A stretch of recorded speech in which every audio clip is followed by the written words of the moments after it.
Hello, folks. How's everybody doing? Let's see, it's just me and one other, but that's fine. We'll get a slow start. I know there's people streaming, so no big deal. I hope everybody's having a good night.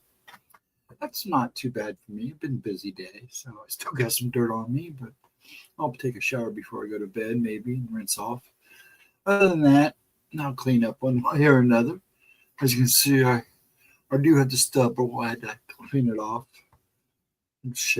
Trimming my beard and got a little too close, so time to start over, I guess. Anyways, I hope everybody's having a wonderful evening. And I hope everybody had a good week. I'm going to go ahead and while we're here and jump in do this real quick while it's just two of us and put up Gemma's Monday 11 o'clock video. I believe it is out.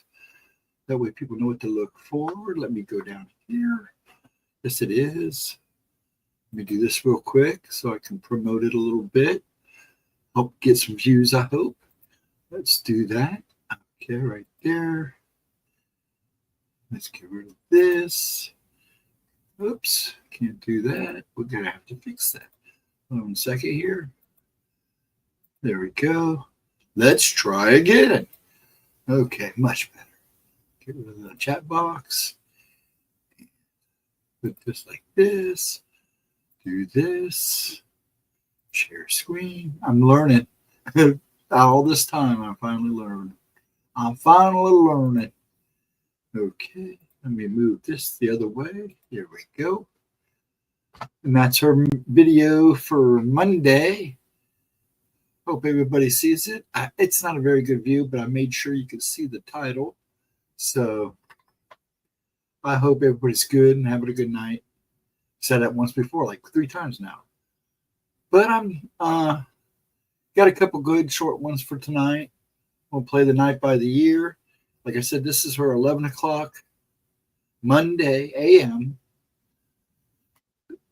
premiere with live chat. So please come visit. I should be there. I don't think I have any plans yet. It's been a go, go, go, but I'm good. And I want to welcome the people that are here. It's funny because a lot of people come in and go because they think Gemma's going to be with me, and it's too late for Gemma. She's tired after dealing with little man all day and cleaning house and trying to get some work done. So bless her heart. And just remember, folks, there's her PayPal and CashApp. Donations are highly accepted and appreciated, including super chats and everything. It all goes to the channel. It goes for her. She's got a birthday coming up, and she's trying to get things together. So if you think about it and you got a couple extra bucks, please chip it. Other than that, I got 2 good ones tonight. I like to think they're good ones. I like them. And they are Dream Demons and Creepy Cornfield Encounters. They're both 2 years old. And I did a different thing, so I shouldn't have any problems finding one I want to play. Nice.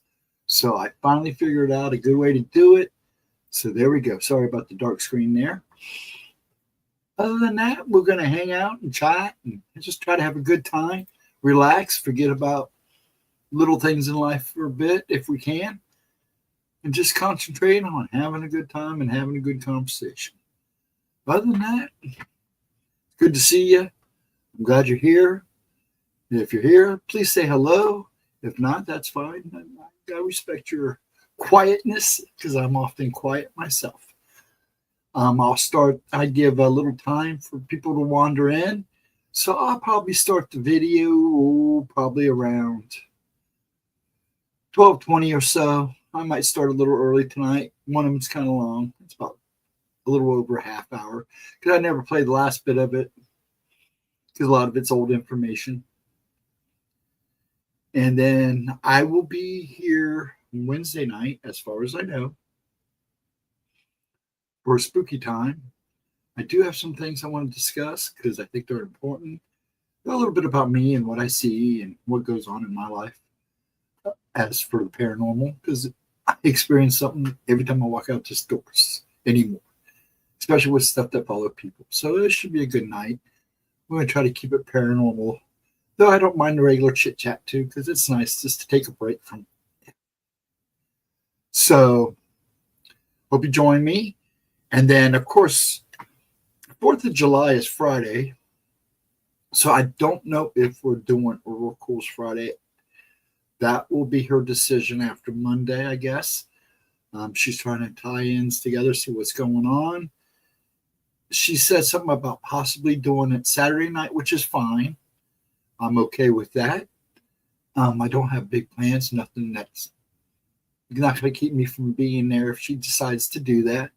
So I'd love to see you guys if we decide to do it one of those nights. If not, I'm sure she'll make up for it one way or another. Then the process starts all over again. Other than that, that's the simple plan. There may be some changes coming in the future. We'll just have to wait and see. So I hope everybody's good. But I got to be honest, if I don't get more than at least 5 people by the time I start the video, I may call it a night. And then again, I've been known to go ahead and play and watch and relax myself and just let people come and go.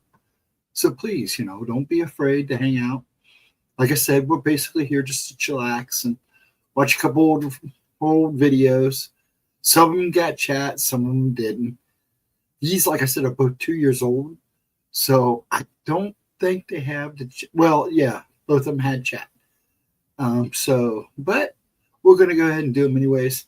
I had a real creepy backdrop, but I figured I'd save it for spooky time. So I think that's what I'll do. Other than that, that's the phrase of the day, because I've been saying that all day anyways. You think I'd say that a lot here? I say it all the time. Check out her TikToks and her shorts on Facebook and here on YouTube. I have shorts too with her, so you check out my goofy shorts. I get a little goofy, have a little fun with it. That's all I'm doing is having fun with it. I do believe she plans on live streaming on TikTok, so that might be fun. I don't know if she'll need me there, but I'll be there if she needs me to. Other than that, like I said, I've seen it jump up to 5, then drop right back down to 2. Once again, it's folks talking, thinking Gemma's going to be here, and I try to make it clear it's just me. We both do. But it's all right. At least they come in and say hi. Just remember to hit that thumbs up. That's all we ask. I don't if you don't want to stay, don't stay. But at least hit the thumbs up, hang out and just and relax and watch a couple videos. Hey, AK, long time. Well, at least been a couple weeks. How you doing, my good man? How's the weather out there? Heard you guys actually got a little bit of heat.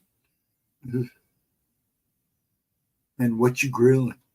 Right now, it's just me, you, and whoever else is watching.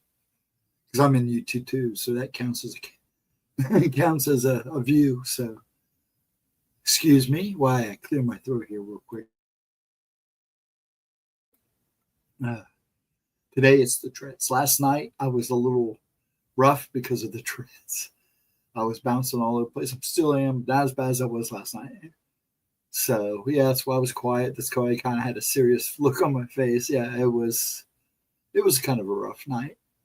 But I try to hide it, and sometimes it doesn't do too well on my face, hiding it on my face. But yeah. And then we had a ding-dong son of mine accidentally blew the fuse on the thing right after I warned everybody that we were having thunderstorms. It was funny because we had a strike of lightning, but it wasn't very big, and it sounded like it was far away because I know it didn't sound. You could hear it on the stream. Raining hard, but I'm starting to grill in a minute. Potatoes and chicken breast. Hey, that sounds good. We had steak tonight. Bourbon steak at that. Smoked bourbon. It was good. Not bad at all. I was pretty impressed with myself. Didn't turn out bad at all. I let it soak for a while too, which made it even nicer. But once again, folks, this is the Monday premiere video with chat. Hey, Chris, how you doing, sir? And we'll be. Have you been? Have you been doing any fishing? Me and Pop have been wanting to go out, but we haven't gone and got our license yet. I do want to get him because he does want to go out, but we are both big fishermen. He likes the lakes and the rivers. I'm a pond guy. I like fishing in ponds. Um, I don't know what it is, but I do. I love fishing in the ponds. I don't mind lakes and stuff and inlets. But yeah, he's into it. But with his, I have a chance to rent a boat, but I'm not sure how his legs will hold up in a boat. I mean, it's not 2 years old, so I don't know how well he'll be. So I'm kind of thinking that over. But yeah, but I haven't done any yet. A friend of mine went out. I guess he caught his limit and crappie. It's invited me over for dinner, so I might take him up on it. I'm not a big. I like fish. I'm just picky. But him and my dad both make killer fried catfish. Deep fried catfish. Oh man, I don't know what they do to it, but it's so good. My dad, Pop, he makes a pretty good fried chicken too, which is always amazing, and still does to this day. But yeah, I haven't had a chance yet this year. We started to go out a couple times last year, but he was having some trouble. So I think when we go this time, we're gonna have to find. We won't be able to go to his normal spots like we used to, because he usually does really good there. But the problem is they're kind of rocky, kind of uneven, and his legs, I just don't know. Why, have you done any fishing this year, and how well have you done there, AK? I was just watching a video on Ghost Encounter. Rudyard Kipling, I can never say that first name right, had in the 1920s. Oh, really? I know the name. I know the Kipling name. I think I've read a story about him years ago. Who did the video, Chris? Was it here on Tube? On the Tube? Yeah, okay. Have you done any fishing? Have you been out? And if you have you grilled any of it? I'm usually pretty good about catch and release. But when it comes to the pond, and I know the pond is like spotless and I can get away with it and it's clean, I like to go down south or way up north. You got a baby alligator. Wow. Smoochie. We don't have that pleasure up here unless somebody released a bunch of babies, but I don't know if they would survive. Did he write the Jungle Book?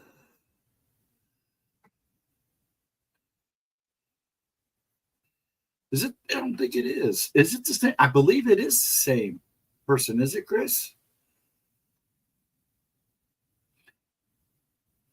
I know he was. Yeah, okay. The Man Who Would Be King. Yes, Ricky Tikki Tavi is one of my favorite stories. White Man's Bourbon. Yeah, the first two I do know. Well, I know the Jungle Book and the Man Who Would Be King and Ricky Tikki Tavi. I do know the White Man's Burden, but the first three are probably my favorite. Ricky Tikki Tavi is a great Chuck Jones cartoon too. I remember watching that one night as a kid when it first aired. Alligator. I know what you meant. Yeah, we don't have that privilege here.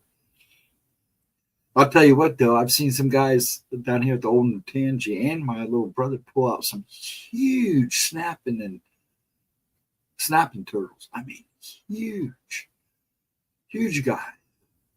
I mean, he got one time. I mean, I can't even put it in the screen. Here, let me get rid of this. Where are we at? We're at A5 people. Huh. He was huge. I mean, he was huge. Almost broke his pole. But nope, no alligators here. That would be interesting to catch, even if it was just a baby.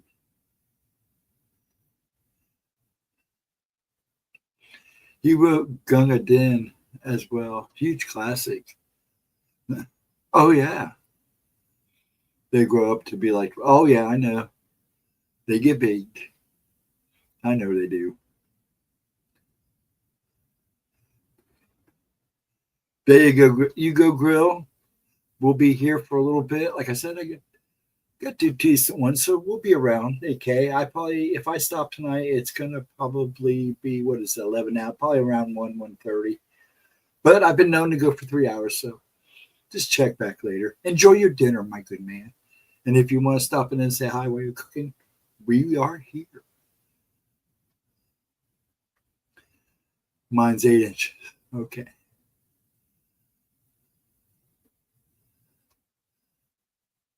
I don't think I've read Gungan Din, but I know the book.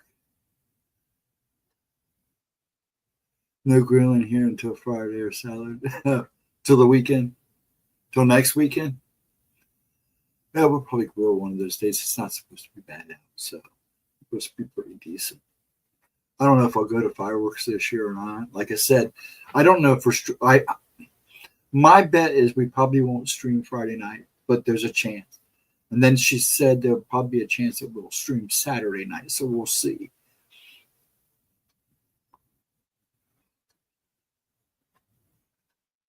All the stores start the fourth sales Monday. Oh yeah, they do. If you want to call them sales, I don't know if there are any more sales than the advertised price. Have you seen the ones now, the stores that have the strips in front of the product that actually change prices? It's interesting. I've seen a couple of videos on it. I haven't seen it here yet, but I'm sure it's coming because Kroger is one of the ones implementing it. You literally can watch the price change on you. This guy went back 3 times, and each time he went back in one day, the prices had changed 3 times. And that's interesting. So we'll see how that flies. Most people are doing things next Saturday because of the work Friday. Well, 4th is Friday, so I'm guessing a lot of people will have Friday off. A lot of people usually get that 3-day weekend if the 4th falls on a Friday. But then again, you got your people that work holidays anyway. So I'm sure. See, now, excuse me, we usually here do the Red, Bright, and Boom on the 3rd. So the regular towns can do their fireworks. I don't know if they're going to do it on the 3rd or on Saturday. I've heard no advertisement, nor have I been paying attention. It's a mess down there, so I don't even go down there downtown. It's too small, too crowded, too many people in one spot. It's a nightmare. So if I go to, a lot of times I can sit on my roof and watch Worthington's. And if I turn around, sometimes I can see some of Whetstone's, those 2 high schools. They kind of sit on a hill, so it's nice. Or, it goes, ooh, you know what I'm saying. So I get pretty much most of Worthington's fireworks. There's a few low ones that I miss, but if you sit on a roof, you can see everything. See the bulk of them, so it's worth it. I don't know how that the state I've been in the last couple of days. I don't know how cool it'd be to me get it on the roof.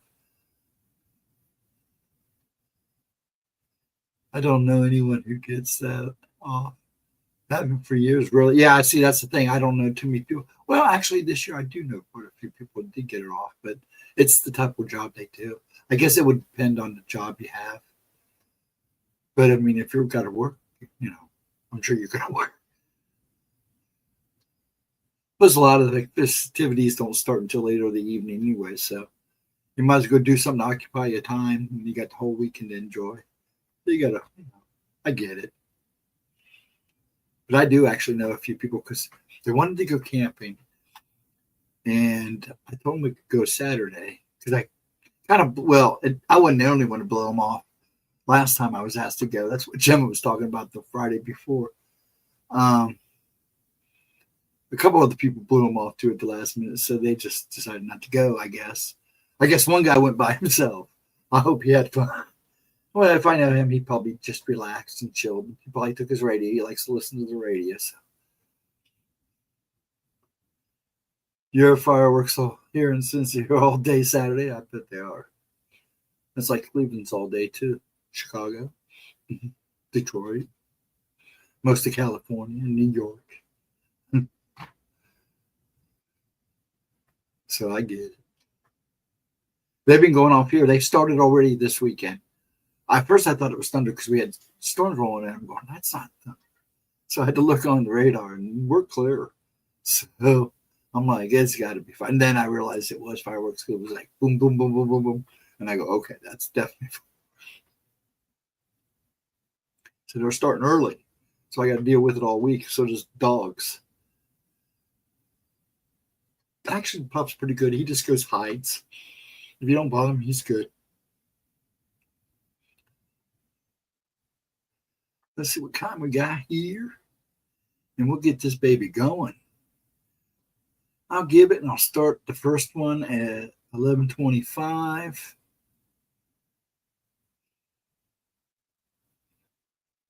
Let me pull this up and get it ready to go.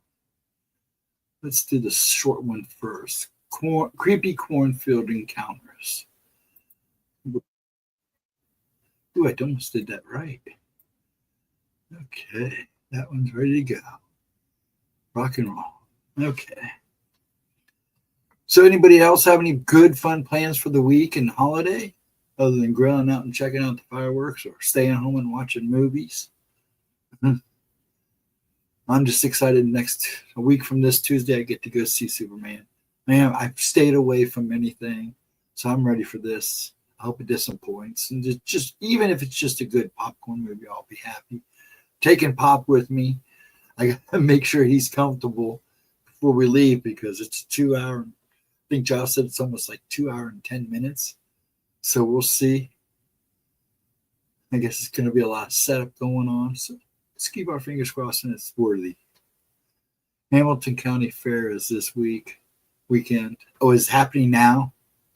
I think we went the year we were living there. We didn't stay long. Kids, I had Ashley, and then Sammy was just a baby. And we didn't stay long because Sammy got fussy, and Ashley was having ear problems. Well, she was having she used to get earaches. Giles and Ashley had tubes in their ears and had to work done. Sammy didn't. She was good. But yeah, I remember because she started screaming. We had it happen one time when we were coming back from Columbus, go back home since it storming out, couldn't see nothing.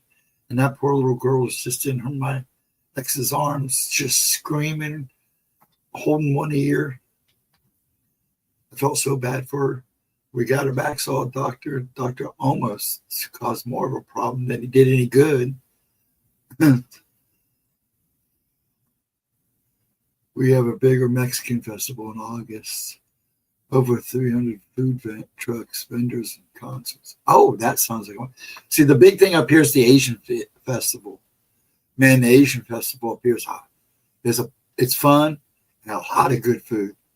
So I can only imagine that the Asian festival up here is a big thing, and it's always good. I didn't get to go last year, but I want to go this year because they have a little bit of everything. And Asia's just like so different types of food. Well, yeah, only going for the food. I go for the culture and the food for the Asian festival, but basically for the food, and I think a lot of people do. The Mexican music, I like Mexican music. I have no problem with it.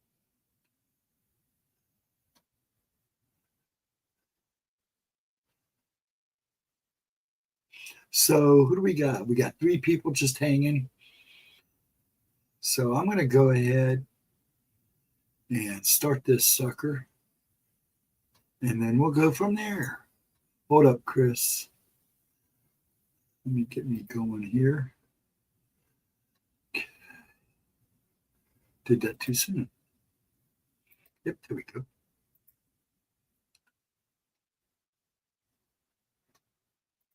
Go. Share. And then I'm going to blow it up so you don't have to look at all the extras. Hit play. What is up, you guys? Welcome back to my channel. And if you're new here, just welcome. My name is GemmaJadeYT. Today we are going to be discussing terrifying encounters had in cornfields. Now I got my sound a little low, so let me check the sound quality here. Really enjoy videos about encounters with strange and oftentimes terrifying creatures and beings in the woods. I came across something that is perhaps, at least to some of us, just as it sounds a little low, so you might want to check if you can't hear. Same unknown creatures, kind of, but in allegedly haunted cornfields. I don't know about you all, but I've been in my fair share of cornfields, and even without a creepy encounter to go along with it, the experience of simply being in one of these fields in the dark, even when you aren't alone, is a mystifying and somewhat very eerie experience. In almost all of the encounters I've recently come across, the entities encountered are evil, malicious, or malevolent in some way, and even when they aren't, they're still scary as hell. Let's jump right in, shall we? On US Route 40, approximately 25 miles west of Indianapolis, our first witness was driving past a large and seemingly never-ending row of cornfields when he had his strange encounter. It was just about midnight, and he stated, quote, "Anyone who drives that way knows that that route is just miles and miles of cornfields. And since it was a very routine drive and a summer drive, I was spending more time looking out the window for deer than anything else. In searching for deer, I caught some eye shine and slowed down to about 35 miles per hour, but I noticed that the shine I saw was a more of orange, fiery color than normal for a deer. As I got to within about 30 yards, I could see it wasn't a deer producing the eye shine, but a strange gray mass sitting at the edge of the cornfield just before a tree line. When I got about 20 yards, it stood up. I was still confused as to exactly what I was looking at until it stood up all the way, and it was only about 8 feet outside of my passenger window. It looked like a gray, emaciated man dressed like he was in the Great Depression era suit with a brown fedora, with fire instead of eyes and nothing for a face. He looked to be about 8 feet tall, and it just felt like he was staring into my skull. And as he started to pass behind me, I watched him turn and casually step back into the cornfield and vanish. End quote. What in the actual F word did this guy actually come across that night? Because I'm sure I don't know, and I'm even more sure that I don't want to know. Our next encounter comes from Illinois, also in the United States. Our witness is a woman who said she and her husband were driving down an extremely isolated, narrow, and dark stretch of road that traversed directly through 2 cornfields, one on each side. It was a bright and clear night, and she was sitting in the passenger seat of the vehicle and was starting to become a little bit entranced by the passing of the same stalks of corn for Lord knows how many miles on end, when suddenly something would happen that would jolt them both almost right out of their seats. She explained of the incident, quote, "Something ran across the road in front of me. It was about the size of a toddler, but it looked like a skeleton, or so skinny its limbs were about the size of a skeleton's. It was also bone white and very fast. I have been through college. I have a Bachelor of Science and have taken biology classes as well as zoology. That creature was something I've never seen or come across before. My husband looked ahead just as it left the road and said he just saw something but couldn't describe it." End quote. What in the world was this thing? Though I certainly have my ideas, I'm sure I don't know absolutely, and somewhat unsurprisingly, this isn't the only report of a pale creature like this lurking about in the cornfields, and not by a long shot, as is evidenced in some small way by our next encounter. In the state of Minnesota in the summer of 2004, our next witness, who we will call Jason, says he was working in a cheese factory in a very rural and desolate area. In fact, Jason said the factory itself sat right up along a huge and very vast expanse of nothing but cornfields that seemed to stretch on forever, or at least much further than the eye could see. Jason was taking his break while working the night shift and stepped outside to get some fresh air, or maybe he was going to smoke a cigarette, who knows, but he stepped outside. However, he said as he watched the bats flit and fly around and about, something much more strange and unholy caught his eye. Quote, "As I was watching the bats, I looked down at the edge of the cornfield. Something was moving there. It was the size of a small child and very, very, very skinny, pale, with something that looked like a head of straight black hair. It moved in a sort of jerky gait, like someone dancing the robot badly. It moved in chunks, legs, then hips, then torso, then shoulders, neck, and finally head. It was looking back into the cornfields, or at least I felt like it was. I was prickly all over. I didn't know what it was. I thought it was a heron or something at first, but it looked too much like a person. It didn't move like a person, though. Gradually, step by step, it was moving toward me. Letting my curiosity better my fear, I moved toward the edge of the dock, which was raised a few feet off of the ground. When I got within a few feet of the edge, the thing looked at me. I was paralyzed. I could have run, but I was stuck somewhere between terrified and intrigued. It moved, its face still pointed at me. It ratcheted its body in that disconcerting, jerky movement toward the cornfield and went into it. I tried to watch where the field moved as it passed, but the corn remained perfectly still. I noticed that all the crickets were silent. After a few minutes, nothing happened. I stood out there for an hour, but it never came back. I never saw it again, end quote. So what are these things? I feel like with all of my research into so many different things as I go through article after article, source after source, and encounter after encounter, I'm coming across pale beings almost exactly like these, or at least very similar. I've long ago made the connection more and more these days. Where are they all suddenly coming from? Or again, is it something that's just being reported more now? Even when compared to 2 years ago when I started this journey, the encounters with pale night entities have been happening a lot more. I recently covered pale crawlers and have a video coming up solely covering more strange, pale, and terrifying humanoid beings. It's horrifying based on the descriptions given by witnesses alone, let alone try to actually sit here and wrap my mind around the fact that it's all real and it's all really happening at a somewhat alarming rate, too. So many unknowns, too many, if you ask me. So our next one seems to be a bit more demonic, or at least more evil in nature, and it's literally what my nightmares are made of, guys. Our witness's name is Jessie, and she was living in what she described as, quote, a modest house in Indiana, end quote, when she had her horrifying ordeal involving something pale and strange and downright evil in the cornfields surrounding her home. The house sat atop a very large hill and was surrounded by acre after acre of cornfield, which were surrounded by even more acres of more woods. Actually, it sounds like one of my dream homes, but that's neither here nor there. Jessie said that the house and the surrounding areas around it were scary as it was, but what was about to happen next would strike a terror and fear into her heart, which penetrated her very core and from which she could never quite recover from. She's still messed up to this day. So she decided to take a hike through the cornfields and into the woods, which was something she did often, despite the overall eeriness of the situation. The hike went perfectly normal until she started making her way back to the house. That's when things took a turn for the possibly demonic. Jessie stated of the incident, quote, I was walking back and I caught a fast flash of something all black move behind a tree in the woods. I stopped and looked, and at first I didn't see anything, so I began walking again, but after a few steps, I seen it again, and this time it didn't hide. What I saw that day was not only unexplainable, it was pure evil in a form. It stood there looking at me, and its head and neck hung to the side in a very abnormal way, as if it was broken. It stood about 4 feet tall, and its arms were very long and hung all the way to the ground. It looked as if its entire body was burned or very thick skin, and it had no hair or ears on its head. Then I noticed that steam was rolling off of this thing like crazy, and it then let out this loud scream that scared me so badly I began to run full speed through the field toward the house.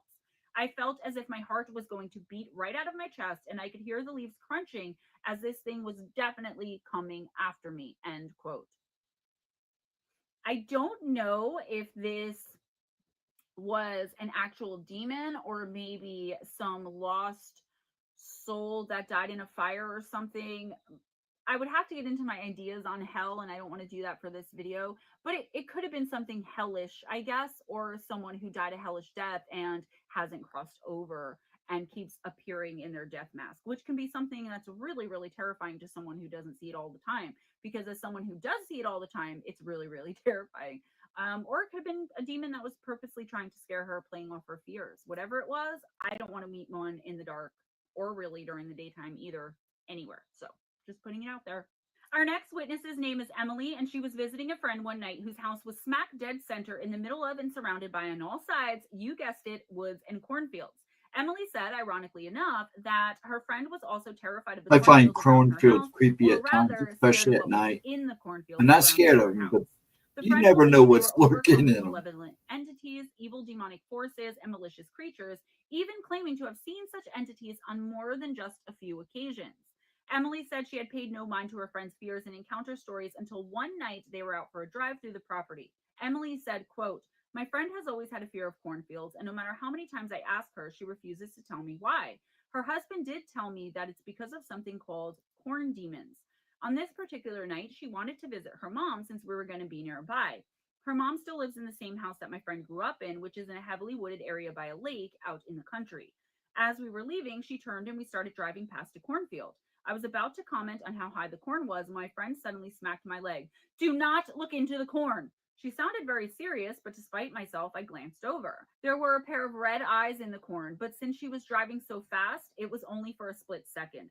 I had to stop myself from saying anything, but I had a feeling she knew anyway, just because of how fast she drove to get past the field and how she remained silent up until we were a good mile or two ahead of it.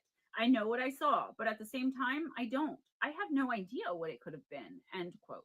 While most of the encounters of this kind I've come across have had to do with those pale things or other entities who are unknown to us but definitely evil, there were some involving general ghosts and spirits, as general as they can be, right? They were encounters with lost souls or spirits in general who, for one reason or another, are doomed in roaming these desolate and lonely fields at night. Our next witness is recounting an encounter told to her by her husband, who had been out among some cornfields fishing with 3 buddies. She said, quote, so one day he was meeting his friends to go fishing on the river. His 3 friends were already down by the water and he got there later with his dog. The river in town is separated by a cornfield, so they just had to park their cars by the road, walk through the fields, and then they were at the riverbank. Now, this happened in 2006 when our town had a bad flood. This was also late summer, so the corn was really high. Half of the cornfield had been flooded, so the part by the road was still standing, but when you got farther out, it had been leveled by the flood.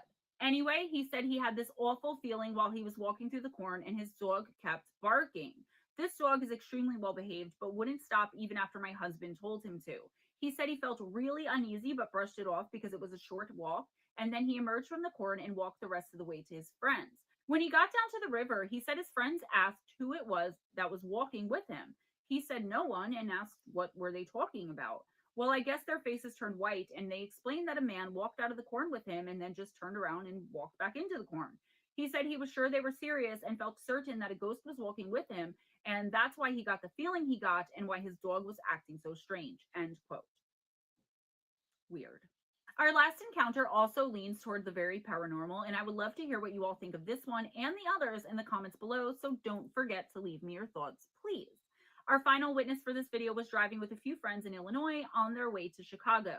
They were on a remote, expansive road on I-55 that passed right through an innumerable number of cornfields on either side of them. It seemed to go on forever and almost like they would never reach normal roads or any type of proper civilization ever again. Who doesn't know this feeling, right, guys? You're up late at night and you're driving around for whatever reason when you suddenly are aware of just how small you are and the general creepiness of Mother Nature at that hour in really any part of the world you happen to be in at that time. Am I right? Our witness described something very odd and said, quote, it was really late and everyone was asleep in the van except my friend's mom and I. I was sitting on the right side in the back when we passed by what looked like 2 teenagers coming out of the cornfields on the right side of the road. Now, normally in this area, that's not too weird. Plenty of kids end up wandering through cornfields at some point in Illinois. What was weird was where they were and how they looked. I will never forget the boy. He was probably 15 or 16 years old, wearing a white linen shirt and brown pants with suspenders. His hair was short but curly and brown. He was handsome and pale with dark circles under his eyes. And I mean like Gerard Way looking eyes. Who's Gerard Way? He even looked like he had blood on him, and the girl he was with looked bad. She was wearing a blood-covered dress, and she was also pale with dark rings under her eyes. Now, where we were was really strange. That cornfield was huge, and there weren't any entrances off of I-55 that we could see.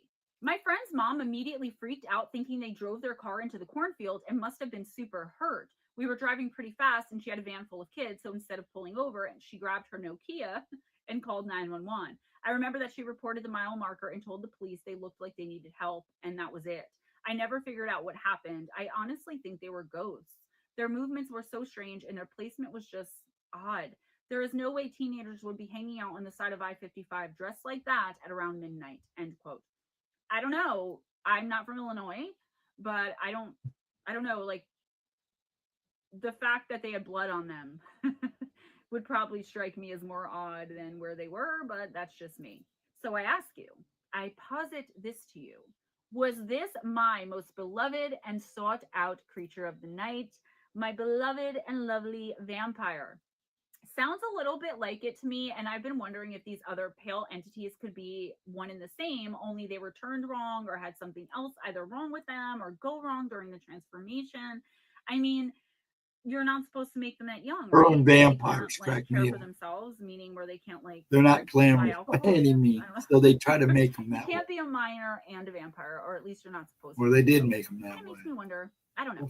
I have no clue. What do you guys think? That's all I have for you today, guys. Please give this video a big thumbs up if you enjoyed this content, hanging out with me, and spending this time going over these crazy, creepy, horrible, horrifying, weird encounters with me. Spread the love by sharing this video. Subscribe if you haven't already. Please check out the description box for some Yes, important please links. I make have sure you donate to the channel, subscribe. PayPal, Patreon, Give thumbs up. Cash App, and If you haven't Vero, watched this and one, my go back Amazon and wish give it a list gift thumbs links. up. Thank you so much for donating. Since you got guys, to watch it. That is how I make my money as of right now. My business is coming. Not making any more promises. Okay, I'm going to cut it off here because it's a lot of old news now. Videos just now, so like I don't want to keep. Let me switch it. There we go. Okay. I'll start the next one, which is Dream Demons, here in a little bit. Yeah, cornfields kind of creep me out, man, when it comes to just nighttime. Sometimes they do a little bit during the day. And somebody said, oh, you got a Children of the Corn fear? And I said, no, not really. Just you never know. I had family that had cornfields, and there was a big one from my Uncle Walter who raised Angus. People across the street had this massive land, and it was all cornfields. And they talked me into going in there one night and playing. One evening, it wasn't like totally dark. It was about this time of year, and the sun was late setting, and so we were all over there playing as the sun was setting, playing hide and seek. I went to running through there, and I hit a spider web face on. It had a big old spider in it, and spiders don't bother me, but when you run through them, it's like, ah. But I've heard so many crazy stories from cornfields, which will be another topic we'll talk about as we go through the spooky times. And those who join us, thank you. The next one is about dream demons. Vixen, I hope you're having a good day and a good night. I hope you're doing well. Me and Paul are working on it. He's trying to pick out one. He's got like 4 or 5 that he's trying to choose from. So once he does that, we'll figure out the mailing. Thank you for sending me your address. Appreciate it. And hopefully you'll get that next week or so. And when I send it, I'll probably rush send it. So you'll probably get it when we do send it. And I'll let you know. I'll send you an email. And when I send them off. So there you go. It really bothered them that you sent those pies and they came the way they did, and nobody would take responsibility of it. And it was just BS. He was really kind of more frustrated for you than he was for himself. So, yeah. So what is everybody else up to? Let me take a little break here. I'm trying to give people time to come in.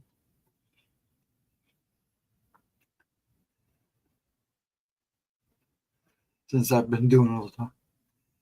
People who dress up as clowns and like to hang out in cornfields, chase people around. Yeah, they do that. That was, remember when they had the clown scare there a while back ago? Now, a lot of people think that it started as a publicity stunt for it, but it just started to be a bad fad. And that was a big thing, was them dressing up and coming out of cornfield. There's a really weird video, and I don't know. I believe it was taken in England, where this guy's driving down a road, dark road, and there's a big field. I couldn't tell what was in the field, but there's a bunch of guys standing and walking toward the field, all dressed up in suits, carrying briefcases and their little hats, derbies, but wearing black suits and white tie. It kind of looked like Men in Black. But it was creepy. And a lot of people were asking me if it was staged. Did you stage this and all this? And he was like, no. And he goes, I don't know what was going on. I honestly don't, but it was creepy as hell. So that would creep me out. Seen a video a long time ago where the family's driving down a road and a baby comes out of a cornfield. And at first they waited, they slowed down and waited for somebody to come following the kid out. Nobody ever came. So they picked the kids up and dropped it off, took it to the closest farmhouse, and it didn't belong to them. They didn't know whose kid it was. So they had to call the police. And I never heard the rest of the story. They never said if they found the family that it belonged to or anything. But I know they did search the cornfield and found nothing at all. So I would love an update on that. But God, that was years ago. Just when YouTube was starting to change, just after it changed to this type of format. That was a long time ago. Well, actually, it wasn't, but it does feel like a long time ago. The post office holding the packages until mold. Yeah, that was just unacceptable. It was so noticeable. What bothers me is the fact they sat there anyways. There should have been no reason for that mail to go through. So why did they sit there like they did? It was rude. And the way they treated you, or the way we tried to get answers too. I even went through my brother, and he worked for the post office, and his wife, they were both postmasters. And nobody could figure out why they sat. And then they're both retired. And it's like his wife was like, it's bad now. And she even said, if you send stuff like that, you're going to have the best way to do it is send it UPS or FedEx. Try to overnight it. You'll get a better result. She says, we don't even send packages through the post office anymore. And I thought that was kind of funny. But yeah, it was. I went in a couple of days ago to have some mail special delivered. And the person was so rude. Just a total jerk. And I'm like, man, I pay your salary. We pay your salary. What the hell, man? You're making money. It's just ridiculous. I don't know how that works, but that's what I told them. I said, they were rude. I was politely rude right back. I wonder if it was deliberate and they knew it was food. Maybe somebody planned on taking it. It wouldn't surprise me, and then they just put it down and forgot about it or hid it. But all I know is the one package, if you remember right, we didn't even, when we got to that first package, it was bad. But that second package was way worse. Way worse. It was, you saw the pictures. It was disgusting. I was pissed. And I was pissed for you because you paid good money for it. And that's ridiculous. I mean, it's pretty sad when you can't even trust the post office. And I won't even get into that because my brother and my sister-in-law both got into it because they had some valid points too. But I won't get into what they said. It was kind of the reason why she retired. That and health.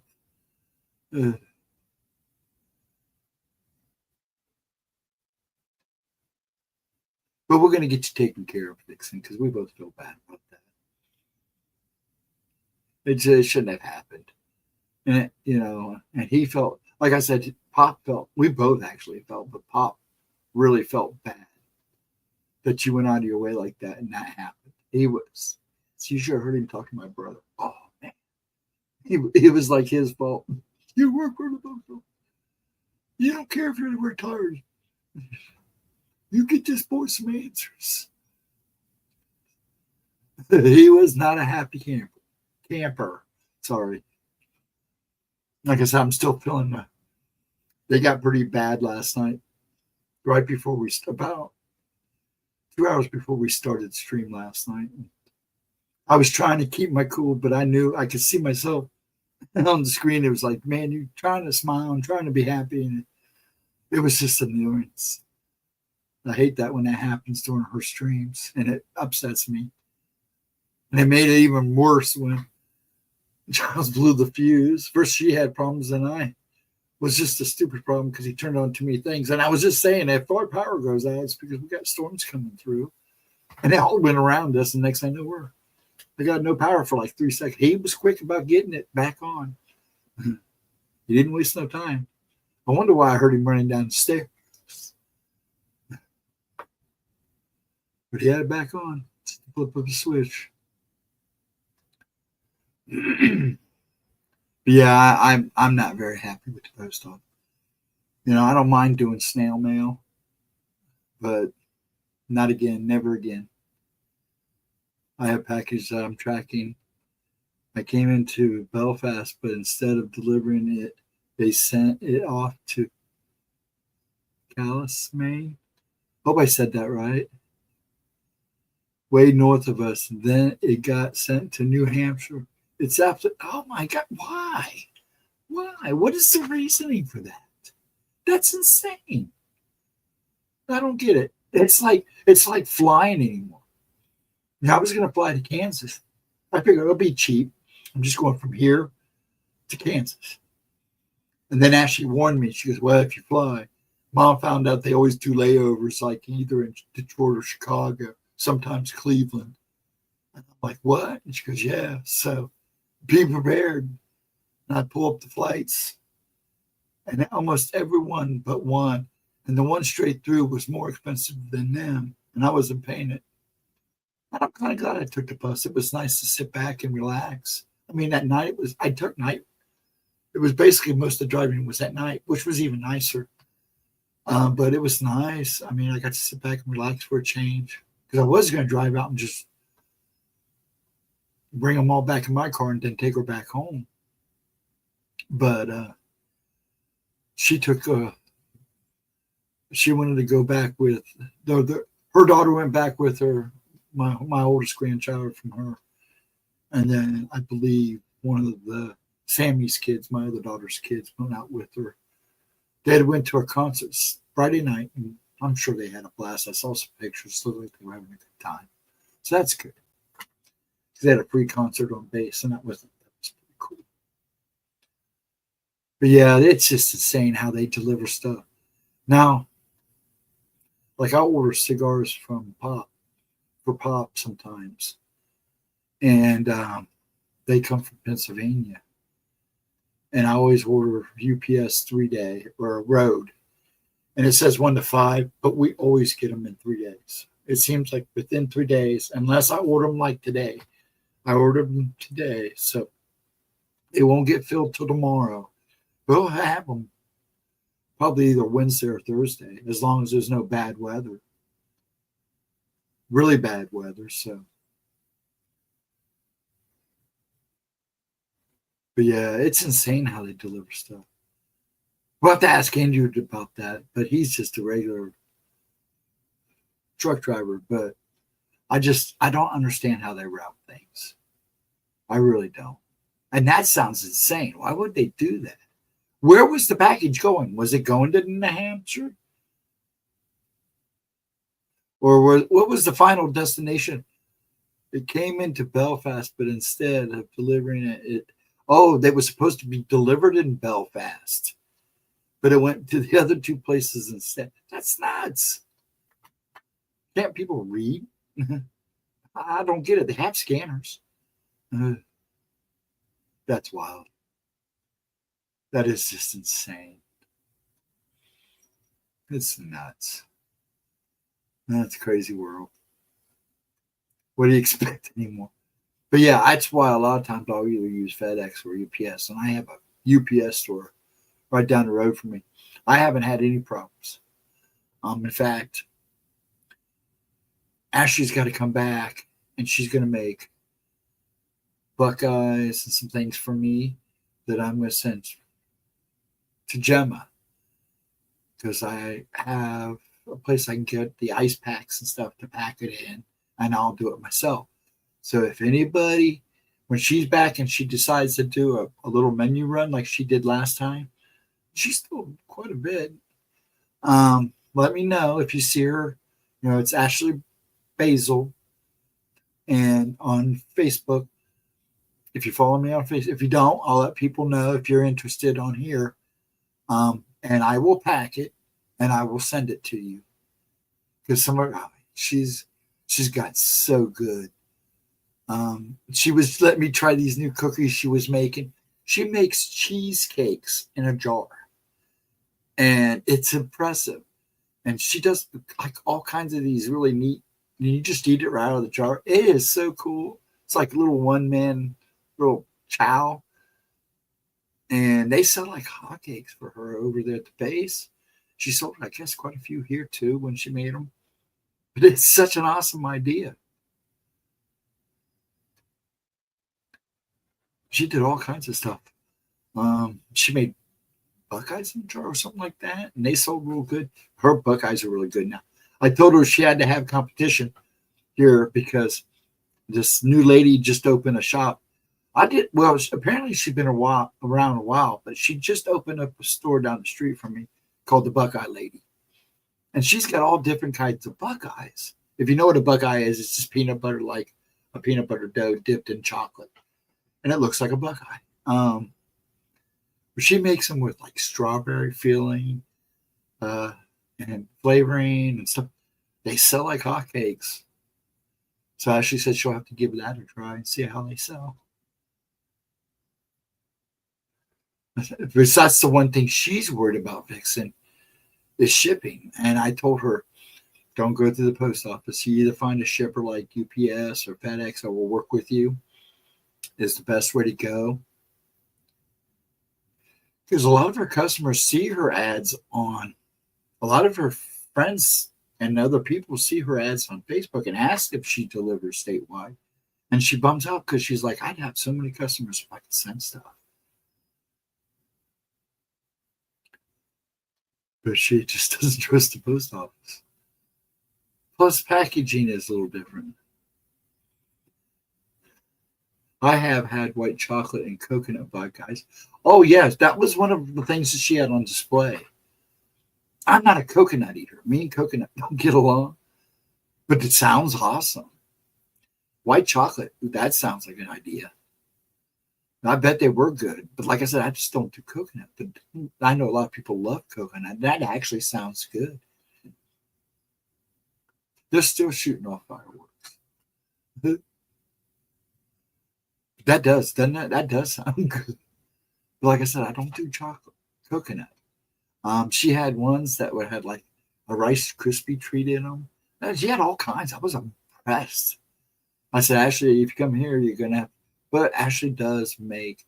Well, Ashley, I believe, got my mom's recipe, and my mom got to the point it was just too much for her to make Buckeyes, so she made Buckeye bars, where she'd put in this big, huge, long pan and spread everything out, and then she would cut them into bars. Those were just as good. She'd make like 2 of those pans, and they'd be gone in probably 3 days. And it's not from us boys; it was from our friends coming here and finding them and go. Ooh. But I always had that problem because with Dad working at Hostess and ITT Bakery, he worked at one of the garages. He used to work at the main garage, and then he started working but he worked mostly at the garages and bread where they had the bread trucks come and go and the Hostess trucks come and go. They would have mechanics shops in there with the thrift store, and he would bring home stuff. And as soon as my friends knew that Pop had come home with a couple racks of stuff, man, it was insane. The package is small. It's just a pendulum. It's coming from Illinois. Oh, it's coming to you. And it did all that. That's insane. There's no reason for that. Why did it do? That's nuts. Hopefully it doesn't get lost and they're just trying to confuse you. I've seen that happen too. Is that coming post office or is it coming something else? Vixen, is that coming through the post office? I hope I got that right. That's nuts. That's just nuts.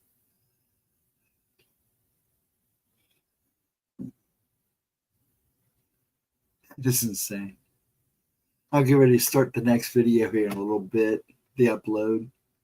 It's 12 o'clock, and this one is, let me make sure how long it is. And the next one's like 39 minutes. But it's a good one, so I figured it'd be a good one to do. And then next week, I'm going to figure out, I got to find out, I know where I kind of left off for the Heinz Strangeness, but also for next week have Shadow People Part 1.5. It's the other half of the one we watched before, and I started to play it, and then I was a little concerned, and something came up, and then I lost it. So I'm going to play that one, and then there's one that's going to be after that called The Twin Connection. And those are, one is 4 years old, and the other one's like a year old. Okay. Let me prep this.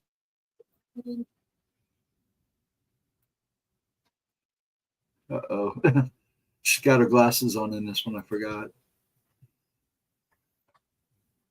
So was it coming to you? Why did they? I want to know if it came from the post office or did you have it come in some other place? Now, I had gotten a package from DHL. Man, they got it to me. They were giving me dates. And the date they gave me that it should be delivered, it showed up a day early. So I wasn't going to complain. And I only waited maybe 2 days, 3 days for it. And it was coming from down south. And I was like, man, that was quick. I was impressed.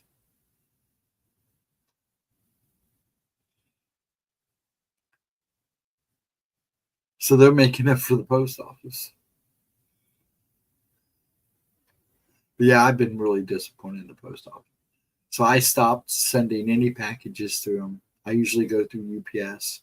Like I said, I send Gemma stuff all the time, and it's usually there within 3 days at tops. I think the longest time it took to get to her was like 4 days. I have a post office box, so yeah, through the regular mail, I got the tracking number from the sender. So if it is still undeliverable Monday, I can have them track it. There you go. That's smart. Yeah, I know a lot of people do that, so you have that in case that happens. See, the bad thing is, a lot of people talk about Amazon and the way people I got to be careful because there's a lot of good people. I've run into a lot of good people that work for Amazon, especially the drivers, but they do get ripped off a lot, and it's the drivers. Not all of them, but a few of them.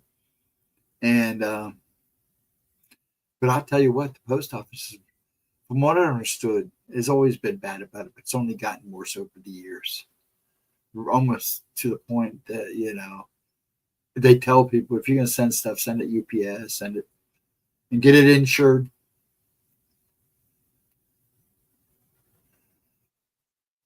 So yeah, and then if you send it to the post office, you better get it insured for sure. So yeah. But let me start this next one, since this is what this is all about. And unless you folks, we got 4 people here. Al was nice enough. She apologized for missing last, I think it was Wednesday or Friday. Yeah. One of those days she forgot we were streaming on Friday. She was nice enough to leave a little comment. I thought that was nice. And I love you folks being here. I know Aunt Edna's been hurting real bad. She said last night she's been hurting real bad. She was trying to play it off, but I could tell. I get my stuff from Etsy. This is the first time Belfast has jerked my mail around. Oh man. And so it is the first time? Maybe it was just on a mistake. Like a human error. Somebody put it on the wrong place, put it in the wrong place, and they got on the wrong truck or something, which is highly possible. But still, it shouldn't happen. It shouldn't happen. People pay money to ship that stuff. It's not cheap to ship it anymore at all. So yeah, I'd be a little perturbed, both of you, the sender and you. That's just ridiculous. I just wonder how the sender feels about it, because it doesn't make their business look good. But let me get this set up and we'll get ready to rock and roll here on this next one.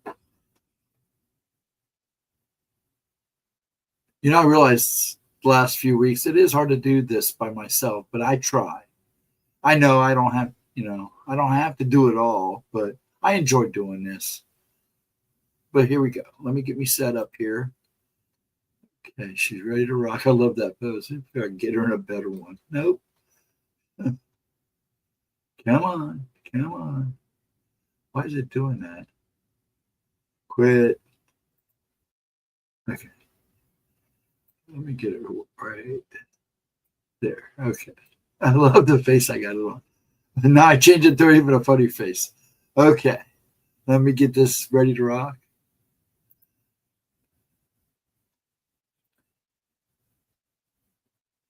I don't understand why Collins would send it off to New Hampshire instead of just back to Belfast.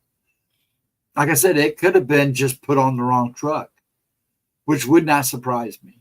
I mean, these guys rush sometimes because they have to do so much in so much time. So it's highly possible it was just put on the wrong truck from the beginning. You're not going to get anybody to admit to what they did. Oh, it just up. No, it didn't stop. No. But yeah, I get it. It's just frustrating.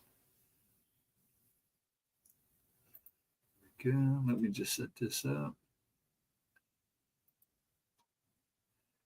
Here we go. And then I'll start it here in a minute. Let me get me switched around here. Isn't that a great face? Okay, let's start this sucker. And I'll see you in chat. You guys know and give you a heads up that the holder that I have that hey guys, it's editing Gemma. So before I put this video out, I just wanted to let you guys know and give you a heads up that the holder that I have that holds my camera, it's snapped and there's no way to fix it. And my backup I don't have here with me and I can't get it right now. So I literally had to take packing tape and tape the thing on. But I noticed as I'm editing that as I'm filming, the camera just keeps going down. And then I pull it back up and it goes down. And then it's like moving. So I do apologize for the ever moving camera. I apologize again at the end of the video, but I'm really sorry. I thought that it was going to stay put. It didn't. And I don't want to redo this really long video. It's not, I got to kind of stick to my schedule. So I apologize if it's distracting or annoying to anyone. You guys know normally my videos are pretty straightforward and precise and all that jazz. So hopefully I can have it fixed by the next video. So just forgive me. We don't need to come at me in the comments or even mention it. I would appreciate it because I'm aware of it. We will see what happens Monday. You're supposed to get it Monday. And I'm trying to fix it. Enjoy the video, well, guys. You'll know Monday. What is up, you guys? Welcome back to my channel. And if you're new here, just welcome. My name is I remember this now. But today we are going to be discussing the terrifying phenomenon of dream demons. So we've discussed demons on this channel pretty regularly, and sometimes I'm not sure if that was a purposeful thing done by me or not. I often wonder if, because of my abilities and my interest altogether in the occult and all things otherworldly, if I'm somehow becoming sucked into something that maybe I might regret one day. Well, I guess if I am, then you all are coming right along with me. Oh, fun. So when discussing the realm of sleep and of dreams in general, I believe it's an accurate assumption to make that this is by no means a modern day interest, but most likely has been a subject for discussion and debate since the beginning of time. Isn't it crazy, though, that we seem to be no closer to deciphering dreams and what they mean or the sleep state than way back when we were first able to wonder about these things, whenever that was. There are so many theories and opinions on what dreams are and whether or not they are glimpses into the future, the past, alternate lifetimes, and other realms, different dimensions, other realities, etc. There isn't by any stretch of the imagination so much as a general consensus as to what all of this could be or mean. The theories, the thoughts, the ideas, people are so incredibly divided when it comes to what dreams are or really anything about dreams or the sleep state, nightmares too. The realm of dreams is something that I personally very much believe has to do with our sub and or superconscious minds. We can so easily learn languages or heal ourselves. We can do so many amazing things just by closing our eyes and falling asleep, but I'm going to save that for another time in another video. There are many commonalities across the world and throughout the ages, and while there are still a few that stand out to me, today we are going to be discussing the one that I find most concerning: demons or demon-like and evil entities who appear to us while we sleep. They appear in our nightmares, and some say they even appear in our dreams. Now, we've discussed sleep paralysis and shadow entities at length here on this channel, and come the new year, my new book titled Shadow Entities Beyond the Sleep Paralysis Demon should be coming out. So I chose to take a little break from that and focus on the demonic forces that torment us not only when we're asleep, but oftentimes that follow us right into our own world for a few seconds or even moments after we wake up. Sometimes they even stay there. And yes, I will be talking about sleep paralysis, obviously, because that's a huge part of this, but that's not all the video is going to be about. I want to talk about the entities themselves as well. So I know, with beyond the shadow of a doubt, pun intended, that these evil entities, these shadow entities, these demons, these demonic forces do stay with us. Again, whether it be seconds, minutes, or however long. Some people pull them out of nightmares for a lifetime. How else could anyone explain the terrifying encounters I'm bringing to you today and so much of the other factual evidence that they're real? The skeptics and scholars certainly give it their best shot, though, but in my opinion, they don't present much reasonable evidence or even really credible evidence to back it up, just their own educated guesses. The proof is in the pudding, as they say. How many of you guys have experienced something similar to what I'm bringing to you guys today? Let me know. And as always, if you've had your own encounters with demons or otherworldly creatures, supernatural, paranormal, extraterrestrial, I may ask that whatever after we're done. I would love to hear about it. My email info will be set at the end of the video and also in the description box below. Are these actual creatures and entities who wait for the perfect moment to strike? The moment when we are the most vulnerable, when we fall asleep? Or is the whole thing just some sort of strange mass hysteria or suggestive hallucination type thing, or sleep paralysis? Is there a reasonable and rational explanation that we either haven't figured out yet or that someone has figured out and we just aren't ready to accept it as truth? As always, I'll let you all form your own opinions and be the judge for yourselves. Grab your Ouija boards and cuddle up in bed, because here it is, guys, the terrifying phenomenon of dream demons. These dream demons have been reported throughout the ages and through the world since the dawn of time. It's almost never the exact same accounts, though, as the entities and experiences are as vast and as unique as the people across the globe who report having encountered them. The victim will sometimes wake in a state of total terror and paralysis, which we have come to be quite familiar with and know with absolute certainty that there is something evil in the room with them. Sometimes the entity shows itself and or attacks, and sometimes it simply makes its presence known. What she's wearing in her backdrop, kind of looks like it all belongs. Invisible. Like that was all meant. Sometimes, again, knowingly or otherwise, the person was most likely having an encounter with this and several other evil and demonic creatures and forces while they were dreaming, right up until the time they woke up. Most of the time, though, they won't remember what was happening before waking up in this so-called sleep paralysis state. The accounts vary, but usually consist of the person being strangled or suffocated. They could also feel a weight bearing down on their chest, making it near impossible for them to move or breathe, or even to let out a sound. There are reports of sexual assaults as well as violent physical attacks. Yes, there is. The incapacitating energy of doom, fear, and dread surely stems from the entity's malevolence, and it's something almost all of us can feel, at least a little bit, because it seems to be primal in nature. It comes from inside a place most of us aren't even aware of most of the time. It's instinctual. These entities are oftentimes accompanied by rancid and horrible smells and stenches that otherwise have never been there before, and which don't linger very long after the incident. There are strange sounds too, and almost 100% of the time, the victim is the only one who can hear them. The smells, I would say, at least in my experience, are smelled by others in the room about 75% of the time, which is a huge difference, right? Those are not statistical facts, though, guys. They're my own guesstimations based off of my personal and lifelong experiences and research. The smells are absolutely horrid, and they're usually described as unlike anything the waking world would normally be able to dredge up. It's a stench of sulfur, rot, and decay that would make a 2-week-old dead body that sat out in the heat smell like a warm vanilla sugar candle. You're A right with psychologist the- at Goldsmiths College in London, England, Professor Chris French, said of the ever-expanding phenomenon, quote, "It's very common experience, but typically people haven't heard of it. I have people calling me about it, and often they have the same story. They've been suffering and never told anyone because others would think they were crazy. In the whistles and bells version, people get a strong sense of a presence, and they may also get hallucinations. They may see dark shadows and lights and monstrous figures, or footsteps and mechanical sounds and voices. They may feel as if they're being dragged out of bed. It's absolutely terrifying. There is also intense fear. It doesn't have a dreamlike quality. It feels incredibly real," end quote. I Guys, agree these with are all that. things which are incredibly distinctive and which mainly stay the same in the reports throughout the world. And again, as far back as we humans have had the capacity to ponder such things. If you've ever experienced anything like this yourself, I am sure at least some of this sounds very familiar to you. It's inexplicable and extremely unpleasant.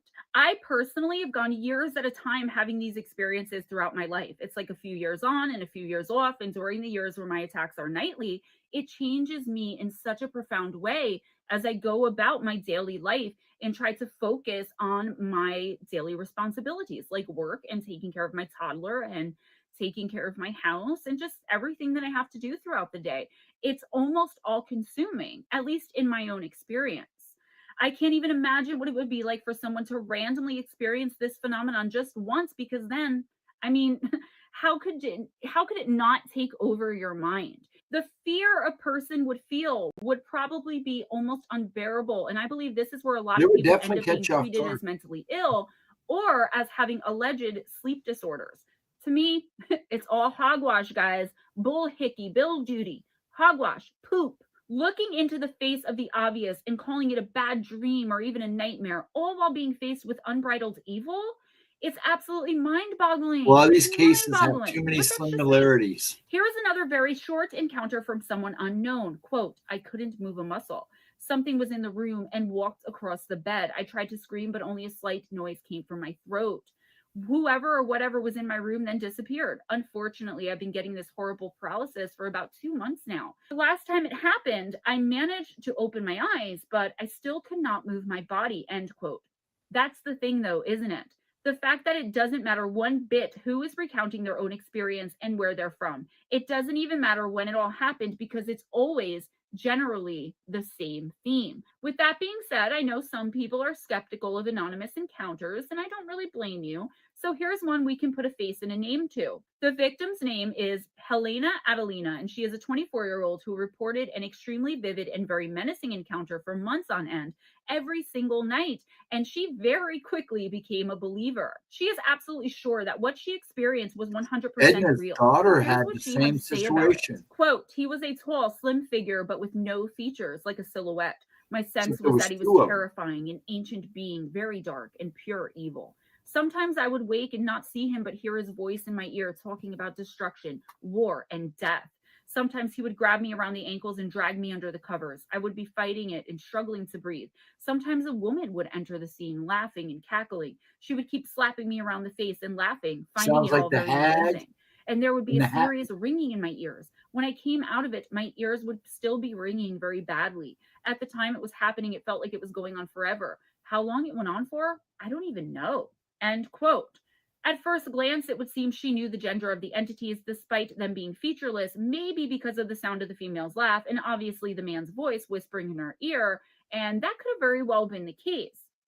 I will say, though, again, through personal experiences and what many of my clients and friends have reported to me, that it's somehow very easy for most of us, meaning human beings, to simply know energetically the gender of whatever entity we are dealing with. And that is true, guys, at least in my experience. Again, it's some sort of primal instinct or reflex left over from our caveman days. I wholeheartedly believe this woman experienced the jinn in these attacks. The jinn often marry, and they always marry the opposite sex, and they even have children. They are ancient and often work in tandem, though this is only the 4th or 5th encounter where I've seen a male and a female, most likely husband and wife, working in tandem like this. Hello, When I Al. hear of someone How you being doing, pulled out of their sweetie? bed or pulled under their covers, dragged by their feet, however it's done, I it just is brought more you than up. likely Are a you going to jinn be another attack, as Edna that's when one we of say their your name known 3 ways times of and you show up? terrorizing us. It's like one of their signatures or calling cards. Hope you're having a good night. Oftentimes, this is all said to happen in a person's dreams, as in they feel as though they are being dragged out of bed or off a couch, removed in this way from wherever they're asleep. She's talking about dream demons. I know that skeptics will come out of the woodwork and try to brush these encounters off as the person having had a very vivid and real seeming nightmare. That perhaps something they saw on television or came across on the internet planted a seed in their heads, and it weaved its way into their subconscious minds, causing the seemingly real yet entirely imagined and harrowing ordeal. I would challenge them to explain to me how it could all be imagined when it affects the person or their environment physically. Things like waking up with marks around your neck after encountering an entity you felt was strangling you, waking with bruises on a part of your body that was struck by the entity, and even the evidence left behind during sexual assaults in the night and by demonic, non-human entities. What is the simple explanation then? Most of the time when I do videos on these types of entities, when someone else is in the room or even in the same bed as the victim/witness, the person not being attacked seems to be unable to be woken up despite what's happening right next to them. It's not like only when the person is in a state sleep. of paralysis and can't scream either. I've had my own experiences where I've screamed and fought, and my husband didn't even seem to move, let alone wake up. This is not uncommon. However, there are cases where the attack and physical assaults against the victim are witnessed by one or several other people who are too shocked to even try to do anything to help. I mean, imagine if you wake up and your significant other is being dragged across the room by their hair. Like, what do you even do? Well, we in this community might be able to think of something, right? But for the average human being, what do you do? Well, I hope you have a better night. In terror and pray you don't pee and poop yourself. My advice to you, if any of that should ever happen, seriously though, guys, should you see something like this, don't get directly involved, because you could turn the entity's wrath upon yourself and make yourself another one of its victims. And it's like, okay, if it's going after my child, that would be a good thing. Or no, you're not going to be the sole focus. Then most of the time, and more often than not, the entity is going to go after both of you, or bring in a tandem entity. A tandem entity, I don't know if that's the thing. Bring in another entity to work in tandem with it. And so here's what you can do. Start praying fervently. Even if you don't believe in prayer or God, I beg you, pray. It works almost every single time. Actually, bruises, in scratches, most burn cases, marks, and all the other injuries incurred by these entities during sleep are wounds that could not possibly have been self-inflicted. We aren't talking about a fall out of the bed here, guys. We aren't talking about getting bit by a spider or a rodent either, though for me, personally, a demonic entity or force is preferable to a rodent in my home, let alone my bed, but that's just me. Anyways, here is an encounter that comes from a man who was serving time in an American prison. That explains a lot. And his very brutal physical attack was witnessed by his cellmate. The man said of the incident, quote, "The last time it happened, I was tossing and turning around trying to get some sleep when a strange dark power pulled me off the bed and pushed me against the wall. My cellmate screamed when he saw what was happening," end quote. Prisons are notorious for being almost overrun by evil and demonic forces due to all of the terrible things that happen inside of their walls. And if you don't think terrible things happen in prisons anymore, you're naive.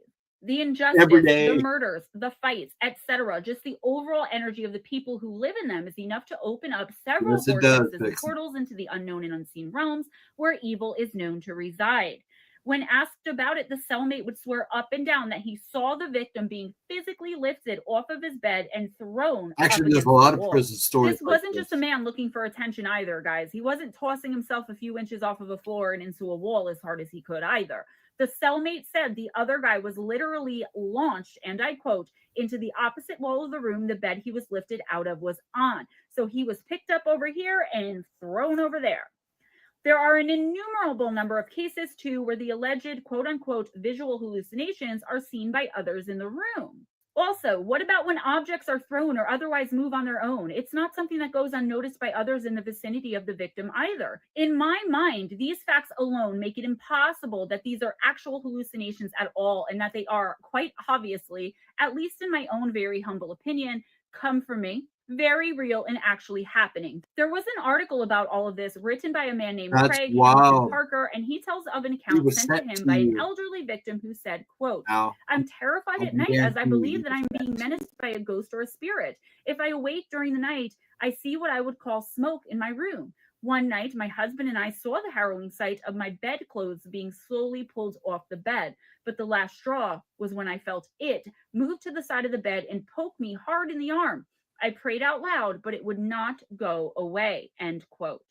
Like I said, prayer works 99% of the time, in my opinion. But the thing about prayer is you actually have to believe that Yes, you your have to prayer have will be faith. answered. Not a religious debate, just my own experience And it's fact. You Again, in gotta my have own faith. opinion, when prayer doesn't work, you are encountering the evilest of evil entities and forces, and more than likely, you are at a much higher risk for physical violence, serious injury, possession, or even in some cases, death. If you don't believe me, look at my video on Christopher's case or read the shorter version of what happened to him in my second book. I probably would have he been the isn't the same only advice one I would killed have by given shadow you. entities and I would have evil given, in the well, night, trust and me, not by a I'm long giving you shot the same either. advice. Our next report comes from the website Psychic Experiences and comes from a witness who claims And the I evil almost he became encountered in this. his nightmares left behind very real and very physical Yeah, I've been changes the in the same real advice that world, I would and have which given he you. In knows is fact, I've given undoubtedly that advice connected to the paranormal many and times otherworldly before. realms. In his experiences, the entity actually names itself and calls itself by not one, but by two names, Lilin and Gamma. What sort of evil supernatural creature or being lurks in the shadows at night and actually gives out its name? Not one name, but two names?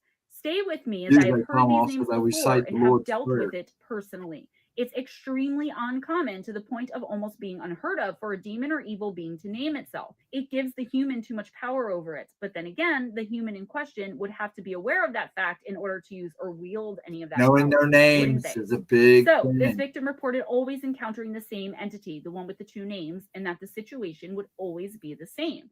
The entity brings the victim to an unfamiliar house in an unknown place where the house is packed almost to the brim with random strangers. He said of what happened, quote, "It's an apartment filled with strangers who are waiting on me but won't tell me why. Then fear strikes when it occurs to me this guy who brought me here is a demon. He then tells me the women in the room want my soul and he's brought me to them. He said that it was his job to give me to them and that by doing so, he would be allowed back into hell. In my dream, I began to pray, which made the demon and the people in this place really angry. It is. The women came out from the room where they was had been thinking the waiting for same me, thing, and they Al. were witches. I showed them a gray streak in the front of my hair, which I have in real life, and I told them that I was a witch too. So while they were confused, I tried to escape. At this point, I was finally able to wake myself up. There are people out there I probably ended would up have going thought he back was to crazy, sleep and and then there right would back into probably the been dream. This time, the people that demon would came have from a believed him different right goal, off but with rip. the same goal of getting my soul so he could return to hell. I I finally can woke up imagine and the would not let stories. myself go back to sleep. I looked up the names of the demon he gave me, which were actually real Truck names for the drivers have the best Christian-based stories. demons. I have previously never looked into it, Next any to type of fire demonology, department, nor did I watch anything about it before I went to sleep. In fact, I have never heard of any of these some of the names craziest before, which stories I've scares heard me from even more. truck drivers. I have always been sensitive to spirits and energy, but never anything like this, nor anything that ever scared me this much. I will also add that about 2 years ago, my younger sister started dabbling in witchcraft and brought in a Ouija board and messed with that as well. Yeah, I was Ouija not home boards during are this not time a and she good has thing. since moved out, but I fear Same she may thing have with opened spirit something she boxes. had no business to. Side note, the past few weeks I've had experiences with something cold on the back of my neck. That's The something we're house going to being discuss incredibly colder inside than the on temperatures Spooky outside, Time next lights Wednesday turning off and with on for some of no the stuff reason, that I'm and going to weird talk about. unexplained noises, end quote. All right, guys. So before we break apart this encounter, let's talk about the entities themselves. The man was hearing the name Lilin, but really the demons are Lilim. Lilim is literally translated to mean night spirits. And this is probably why there are two names, as Lilim is more than one being. In my experience and from what I understand, it's like when demons say they are legion.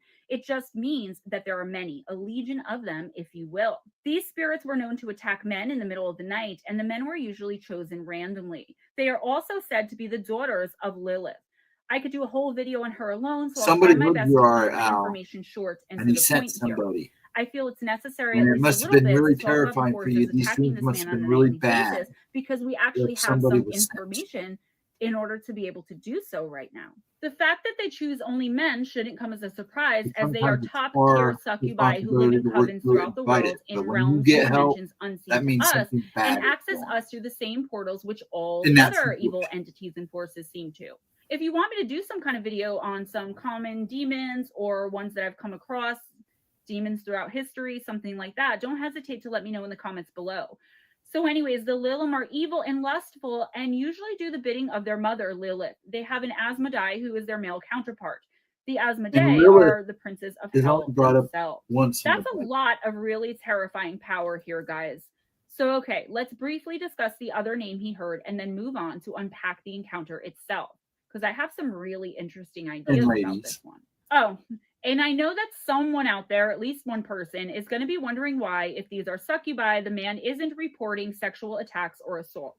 I can't know for sure, obviously, but I will make another educated guess that he is being willed not to remember because most likely his sperm is being collected for seeding.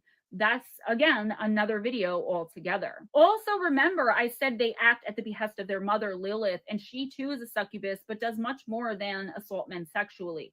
Gamagan is the fourth Goshia demon, and I'm probably mispronouncing. He is the great Marquis of the first circle of hell, a noble among other demons, very powerful, very dangerous. He is known to be talented with his weapon of choice, which is an arrow, and he rules over approximately 30 legions of lesser demons, okay? I didn't know this off the top of my head, of course, but I did already have the research on these two particular names and so many more because of my real life clients and everything they report to me when dealing with demonic entities and forces. Why would a demon need a weapon like an arrow, right? That perhaps is the most terrifying part of all of this. I agree with you. It's for when he chooses to take on a human form, everybody knows, and he can choose to do that for any number of reasons. With all of that being said, let's see if we can unpack the encounter and possibly put together why these entities are making our victim experience such a specific nightmare each and every time. Does it all make sense yet? Hello? Lilith is very high up in hell, and most people who know about such things, and I don't mean religious scholars, say she is second only to Satan himself and possibly even his lover and the father of some of the Lilith. Of course, it's usually that is also most of the time human men who father the Lilith with Lilith. Could it be possible that the little sister opened the door to something she had no idea about and had no idea that she opened that door? Lilith saw something in the brother she wanted, and the sexual attacks never happened because it was his soul and not his seed she was after. Not this time, anyway. Gamagan most likely somehow pissed her off, and she sent him to collect the soul and offered him a spot back in hell and into her good graces if he obtained it for her. As for the room full of women who said they are witches and who also allegedly wanted his soul, well, the Lilith are witches, as I've already stated, and this is the evil type of witch that you normally think of when you hear the word. Most of us witches are benign, as many of you already know, so I don't even have to get into that. But they want what their mother wants. They're female and appear as such when they take on their human form, which they can do because most are half human themselves. And because of this, they are considered somewhat lesser and need to prove themselves. Okay, so back to the other encounters, because I can talk about this all night. Whether I do or not, be it in a video or otherwise, is of course completely up to the feedback I get from you all. Speaking of succubi, here is a report that came in by a woman who claims to have been visited many times by an incubus creature. This is an example of these entities being able to not only physically interact with, but also to physically affect the environment around them. This one, at least to me, was particularly strange, and that's why I decided to include it here. This woman claims to have been visited nightly by a sex-crazed and maniacal demonic entity. The demon not only attacked her nightly for years, but her daughter as well, and it would move objects around the room, which were often seen by others who were, for one reason or another, there with the terrified women. This woman explained, quote, "My age is 47 and I am female. For about 6 years, my daughter and I felt walking on the bed and other surfaces that we sleep on. My husband and son, they thought we were nuts. It would happen while we were completely awake or even just getting into bed. The walking would be light and sometimes the bed would wave. A couple of times during that approximate 6 years, I would wake up to find something sexual happening. At that time, I would shake it away. My husband had been sick for the last 5 years, stroke and other complications, and this past December, he passed away. A few months before he died, though, I found him sitting on the side of his bed looking ashen. He had told me that something jumped on his bed. It had happened before, many times, and he had always blamed it on the cat, even though the cat was not in his room. This time he believed, and he was shaken. On August 1st, the entities were back in my bed, and this time I relented in a weak moment. I can't understand how I could have because of the thought of it. The thought of it frightens me. The first few times my heart was beating like a drum. Once it started, though, it never ended. I developed an insatiable appetite for sex and didn't stop thinking about it 24 hours in the day. Neither did they. I rationalized that it was friendly spirits of the universe, but I knew in the back of my mind differently. For 3 days going on 4, I had constant sex. They did not enter for long, and then the next one would come. I could not get enough. Literally, I couldn't even function normally anymore. I was at work, and something that was cold enveloped me, starting at my feet and ending behind me. My hands, which were trying to type at the time, were frozen in place, but not paralyzed. The thing seemed to scare the others away, like it had some power beyond theirs. It had sex with me while I was sitting in the chair, but it was different, more mellow and soft. It scared me tremendously because it was outward and not inward like the others. This is all going to wear me down if I don't find some serious help. This is all true, end quote. So, whether you believe this particular account or not, this actually happens more than you could ever imagine. It does. The women and men, too, when dealing with the succubus, end up relenting and not only allowing the demons to have sex with them, but they actually realizing it, but not realizing Yes, it. they most do. of the Actually, time, they do. And I invite it to. that is a This fact. isn't because the sex is tremendous or something, though I'm sure, I don't know. More often than not, it's reported as painful and like being ripped apart from the inside Well, out. It's believed that more often than not, this is you'll actually find a that form most of really really bad deep and really narcissists serious have a possession. really Initially, at least, the demons cycle. make the experience pleasurable, Just despite hide being it so well. frightening. And The while I don't want to narcissist get is too one way at nasty or home too and another personal way in here, public. I think all of us They're women always remember nice that and one sweet guy. in public. Okay, now let me stop there, but that's what it's like, ladies, that one guy. That one guy. By the way, good for you if you still have that one guy in your life. This woman and her daughter most likely ended up in full-blown possession, and God only knows what happened to them. There are no years mentioned, so I wouldn't even know where to look for more info on what transpired since or where they are now, unfortunately. The amounts of reports of things like all of the above-mentioned encounters and so much more are so tremendous, it's downright terrifying to think of. Oh, there's As you tons of can plainly reports. see, even just by the few I've recounted for you here, it almost always happens while the victim is awake and very aware of what's going on. Someone may Let's even face it, mistake it even for when you're alien just waking up abductions. or you're still groggy from sleep, something happening like the things I've mentioned above definitely have the ability to immediately wake us up and make us extremely aware of our surroundings and Which what's is going on basically around the us. same thing. It's That's like why when I you're don't drunk think or aliens high are real. and something or another happens and you're confronted with a tragedy, or even Then in some again, I think situations the police, and everything's you're almost immediately more sober than you were only seconds beforehand. I think that most of you can relate to that probably. Let's talk for just a minute about sleep paralysis, because this is the most common explanation modern day scientists and so-called experts on the subject will attribute all of this to. so-called. All of it. It's said to affect 25 to 40% of the population at one point in their lives or another. Well, quote, 25 to 40% or more, end quote, is the actual quote used most times. Pretty vague if you ask me, but Yes, moving it right is along, very vague. they allege this is a They don't natural really have phenomenon and all that there is nothing otherworldly or paranormal about it, despite evidence to the contrary that has been being reported literally since the dawn of time. So these so-called experts and scientists explain it like this. When we go to sleep, we enter the REM or rapid eye movement stage of sleep, which is when the eyes move back and forth at a very rapid pace underneath the eyelids. It's only in the REM stage that we will dream, and in order to keep our bodies from acting out what we are experiencing in the dream, like moving our arms when we are dreaming of swimming or kicking our legs when we are practicing Taekwondo. Of course, I am being somewhat facetious here, guys, because as we all very well know, many times we do actually act out in our sleep, and I myself have given a good whack to whoever was sleeping next to me when doing exactly what these experts say we cannot do in our sleep. So anyways, in order to keep us from acting out what we are seeing or experiencing in the dream during REM sleep, a neurotransmitter is released into the brain and then into the body called glycine, and also a neuroreceptor in the voluntary muscles called GABA, which is supposed to effectively paralyze us. I'm not buying it at all. Sorry, not buying it. At least not 99% of the cases I've come across, but allegedly these chemicals should be all but gone by the time we wake up, regardless of how deep the sleep was at the time. These experts claim that in some cases, although they allege this is very rare, again, despite all of the evidence to the contrary, these chemicals will still be active when your brain wakes up, either fully or even partially, during the REM stage of sleep. So this would keep your motor functions not working mostly or at all, despite your body and brain feeling fully awake and aware of your surroundings.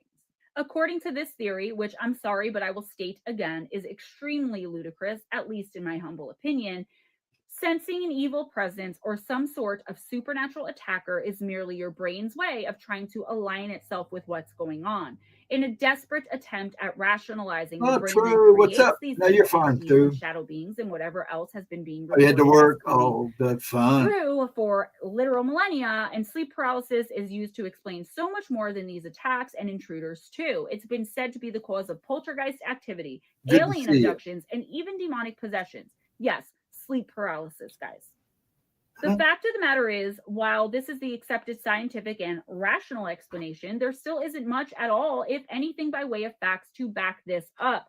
Sure, studies have been done, but these entities aren't stupid and would much rather their existence and their attacks and the terror they leave behind in their wake be blamed on science and not on them.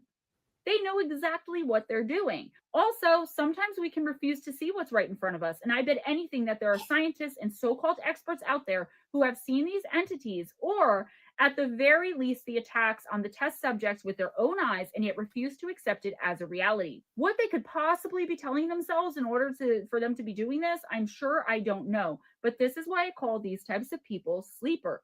I'm by no means mocking, judging, or trying to indict them. I just simply, I personally cannot understand their thought processes, not at all. And they say we, the experiencer, and those of us in this community are the crazy ones. Go figure. It's poorly understood and terribly over-explained at best. A misfiring of the brain will never be an acceptable answer for me as to why someone is lifted off their bed and thrown across the room, or why I myself have been dragged off of my bed It's by highly my legs and possible, down the Vincent. stairs on It's a highly tour of my possible. very big house while I was now wide awake and petrified. I know I wasn't dreaming. I woke up downstairs on the kitchen floor and I went to bed in my bed. Okay. There's an article called The Dark Side of Lucid Dreams, and it explains why there's more than likely Lucid much more dreaming to can all of be this get than very a dark simple if you don't know brain how to misfire. control As I reiterate, it. You I have to do be tend very to practiced agree. at it. This article states in part, Good. quote, this class of nightmares seems not to be merely reflections of fear, but to have an autonomous energy all its own. There is intelligence in the eyes of the dream figures, and they don't like to be told that they are but a symbol of some waking life fear or that they are not real. They have their own story to tell, but we often do not know how to listen yet, end quote. So while this is a bit of a cryptic explanation, it does get the point across, right? It by no means says that every single person who has a bad dream or a terrifying nightmare of an attack by some supernatural or demonic force or whatever is a real thing that's happening to them.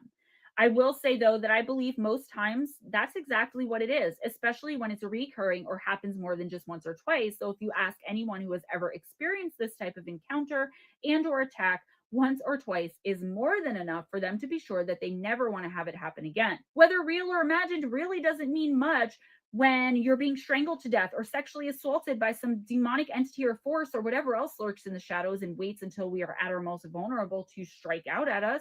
It isn't like it's some seemingly brand new phenomenon like the Glimmer Man or the Pale Crawlers. We humans have been being hunted since the first of us existed here on this earth, and the evil doing the hunting has several legs up on us, despite us slowly becoming wiser and more onto them and their ways. Well, some of us at least. So what do you guys think? A trick of the brain or actual demonic/evil encounters? Should we say simply encounters, as there have been many wonderful and enlightening experiences had by people while sleeping, which turned out to be absolutely life-changing in the best possible way. So many of these having had some sort of real evidentiary proof left behind, something tangible that can't be simply explained away or whittled down to some semi-scientific kind of data half answer. Possibly both. I do very much so believe that sleep paralysis is a real thing. But I believe it's the paralysis state that most of these entities wait for. And when they see us in the midst of it, they strike. It's perhaps a bit of both. And again, some people are just having bad dreams or nightmares and regular old sleep paralysis. When there is even an inkling of evil afoot during the paralysis episode, that's when the situation turns for me, and I refuse that's to all right, the brain Russo. is Thanks for creating hanging out. I entities figured we you know might to have been in exist somewhere. and that have existed No, I before don't we mind even ghosts did in hanging this out. world. What are the odds that one witness simply created those names in order to explain a series of recurring nightmares, and they just happen to be very real, very evil, and extremely dangerous, possibly even deadly? I'm not a betting woman, but I'm curious to hear what you all would have to say on that. Would you bet the house on that? That is just sleep paralysis, and he just conjured up these names that happen to be real? That's just one of the encounters, but that one did stick with me because those entities are, whew. So guys, this was a long one, and again, I do apologize for my camera. It's just I'll cut it in a minute. down. She had to I have to figure something else out because I have many more videos to film today. So wish me luck. You don't have to draw my attention to the ever-moving camera in the comments. Okay, I'm going to go ahead and stop it. I'm very pissed Bless about your it. heart. So I remember when I this acknowledged happened. it. I apologize. I'm going to fix it. Let's move on. And I know this was a long one, but I could have kept right on going. Yeah, you could do a lot with another this entire subject. hour. But that's all I have for you today, guys. Please give this video a big thumbs up if you enjoyed hanging out with me, if you enjoyed the content, and if you just seen want to it see on me the site smile, and you spread don't the love give by it, sharing this go back and video, give it a please, thumbs and up, check look out it the up, description and box give it a for some thumbs up. important Watch some of links. our other I stuff. have a There's a lot of book good of her signing in Sussex, missing New stuff Jersey too. I'm on talking October over 26th because from 6 to 9 p.m. And after 9, I will be doing a paranormal night. I'll have my merchandise there, my manifestation intention sprays, my spiritual helper boxes, possibly some crystals, but mainly I will have my books and I will be selling them and signing them. If you would like to simply purchase a book from Amazon, I believe the Kindle and paperback I remember that in the because I went with description box. her. If you're in the Sussex, New Jersey paid. area that night or want to come and say hi, Ghostdragonzw will be coming from Ohio to join me. I was and there. Just so many other amazing people that I haven't seen in so long. And then whoever else is going to be there, I might do one card readings. Anything could happen. So that's October 26th. It is a Wednesday and it's in Sussex, New Jersey, starting at 6 p.m.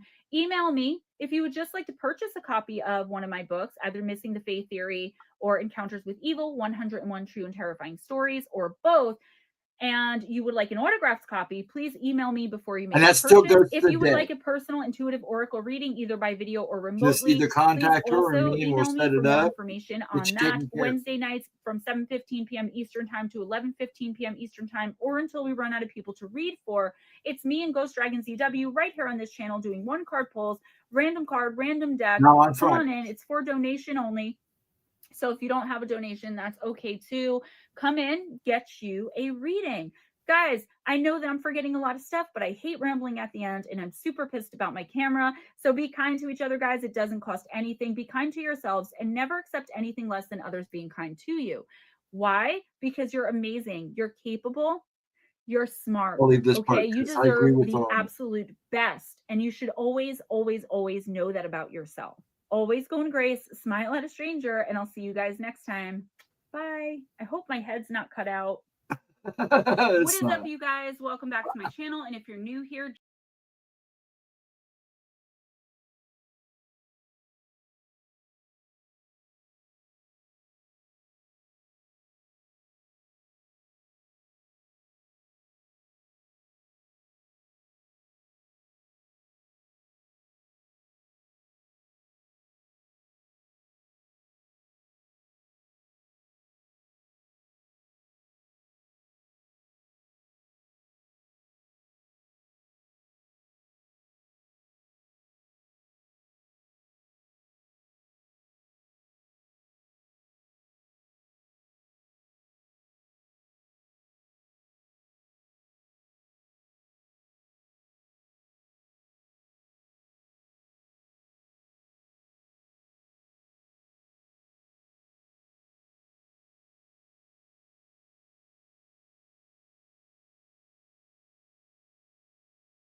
Am I still live, folks? We still here? Am I still here? My screen got screwed up. Am I here? Let me know that I'm here. My computer flickered, and it was really weird because the video, I could see the video is still playing. Let me see. Okay, cool. That was weird. Okay, cool breeze. I don't have to type anything. Okay. It happens. I don't know what happened. That was weird. But I want to talk about something that Al brought up here. Let me pull this up. Right here. Thank you, Utso. I know. Thanks for hanging out. I'm glad you popped in and said something. Same to you with Latro. Good to see you. And Al, makes me wonder if people who are narcissistic actually have an attachment. Sometimes I wonder the same thing because I've seen stuff and I see the things that follow people. I see the things that are attached to people. Have ever since I was a kid. And there's a lot of reasons why I hate going out because I can walk through a crowd and I can see the things and some of them are not pretty. But yes, there are a few narcissistic people that I have seen that I know are narcissistic that seem to have something attached to them. It's usually not a good thing. You can use some of them. I don't know if you knew this, Al, but I see the things that follow people. I have for some time. I think Dad and Mom never really believed me, but I think he does kind of. Anyways, I can feel if it's either demonic or angelic. If it's a human spirit, and human spirits are a lot rarer than people think. Everybody thinks that they're communicating with Pop or a past relative. 2 to 1, it's something bad that's just trying to draw you in. Same thing with them using children. So, yeah, I believe that the really bad ones probably do have some form of demonic attachment, or what we think is a demon is actually human spirits. I do believe there's some human spirits, but like I said, I think they're rare, and there's only certain cages that I believe that they show themselves or being seen. But anyways, to get on with that, because everybody has their own opinions of this, because unfortunately the paranormal science is not considered, everybody has their own opinions, so nobody's going to ever really agree. You're going to have groups of people agree on things, but as a whole, everybody's going to look at it differently.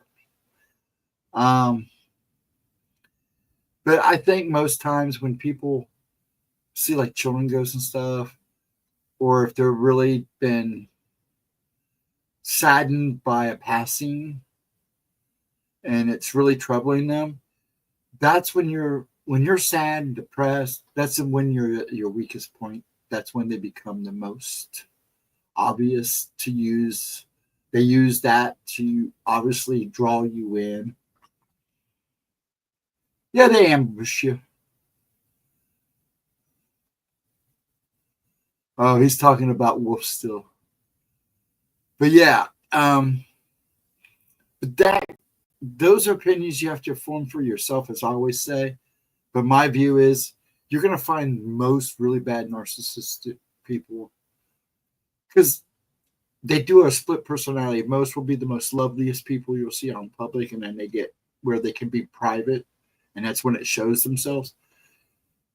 Depending on the degree on how bad it is, the worse it get, the worse they are, the most likely they probably got an attachment.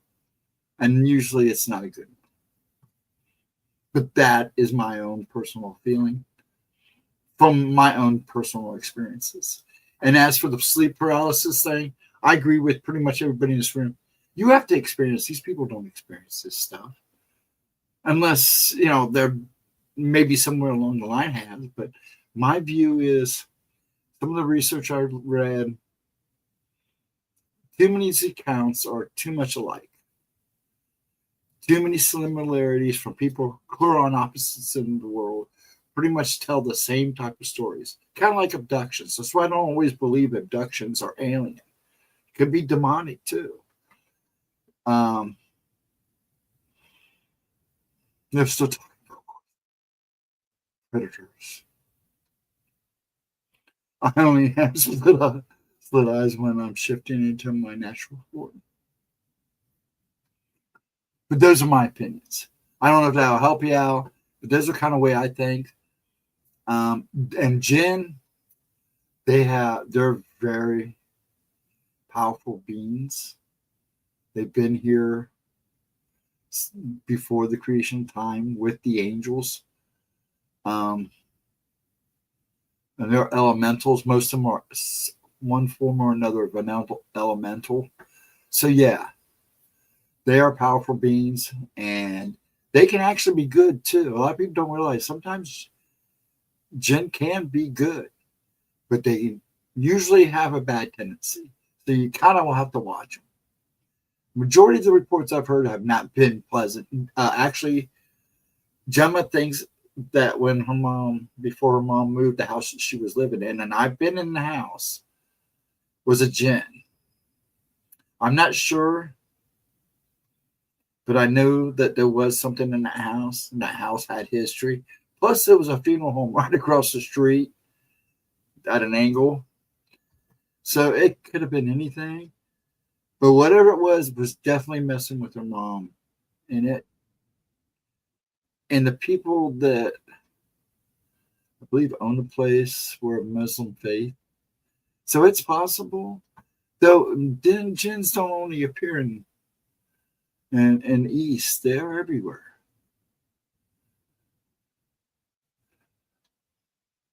Yeah, there you go. Yes. I need to catch up on some of this other chat. Let me get rid of that.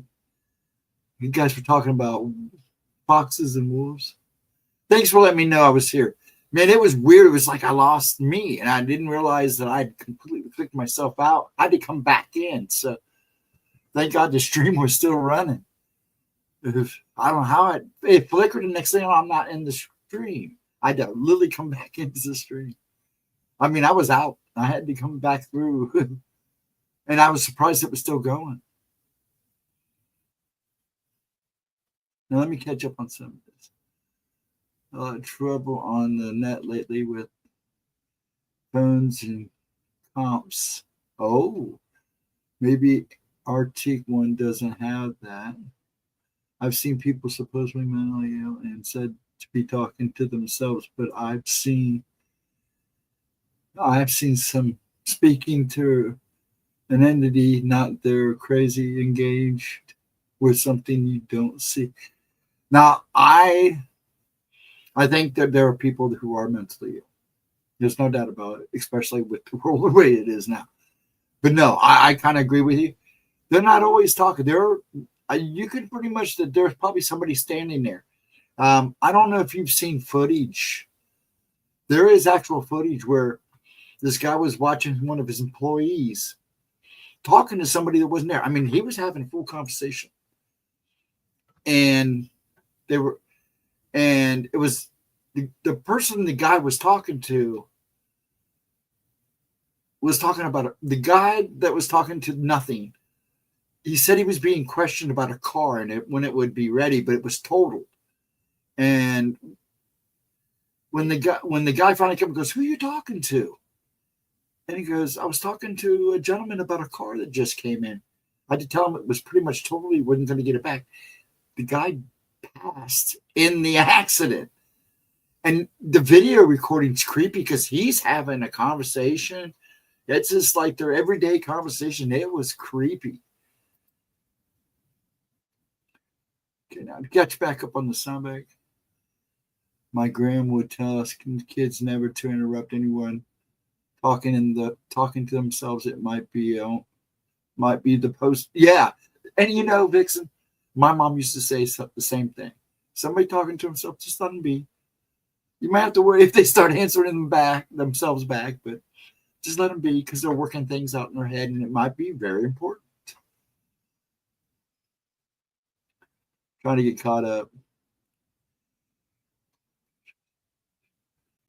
You got my pictures of mine shifted? Yeah, I got your pictures. I haven't gone through them yet. I've been running them through stuff. I'll let you know when I'm done. But I will email you because I am going through your pictures and I'm kind of sifting through them. Going through the work, finagling with them, looking to see if I can bring out detail and all that stuff. I'll let you know what I think. Yeah, I know. Yeah, I heard the story. Yeah. Okay. The jinn can be very spiritual, believing in worshiping the same God Christians and Muslims do. Yes, that is correct.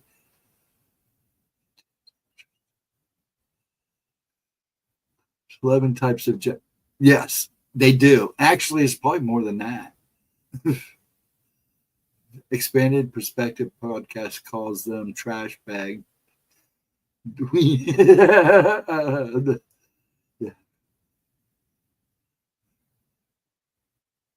And every between.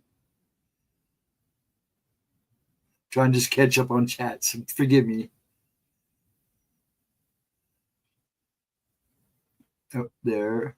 Arabic would have believed in jinn for a century. Oh, they still believe in them.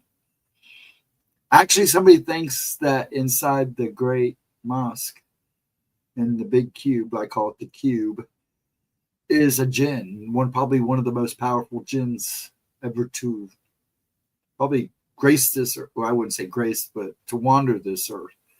We'll see, because there's something in there, and I don't think it'll be good once they let it out. But again, that's my own personal opinion. I'll send originals to the grave photos. Yeah, if you can, go for it. Because I am going through them. I get, when it comes to stuff and people send me that stuff, I get real picky because I don't want to miss anything and not give them my honest opinion or thoughts on what I'm seeing. So I really do go over everything with a fine detail. I hope you can respect that. Why I'm always hesitant, because my beliefs, and that's why I always want to make sure I tell everybody, well, this is the way I think, this is what I see. You know, I've been through some weird stuff myself and still go through it. So I know Gemma does. Probably a lot more of you people in this room or watching that don't talk about it. I just started opening up about it maybe 4 or 5 years ago. Mecca houses, the renovations in the Black Cube. Interesting. Whatever's in there, I don't think it's good. But again, that's my own personal opinion. I'm not knocking the religion or the faith. But according to my research and the opinions I formed on it, I don't know. But every time I see a thing, I get heebie-jeebies. And they've had some weird incidents go on around that thing. It was actually one time swarmed by tons of locusts. Winds came through there, and really weird weather came in there and was blowing people around and causing a mess and a storm. It was wild.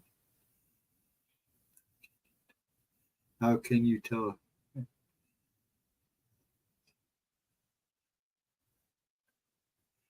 Yeah, well, you still better be careful. There's so, and I actually a lot of in my younger days, a lot of the people I trained with and worked with were Asian, Japanese, Chinese, a couple of Filipinos, a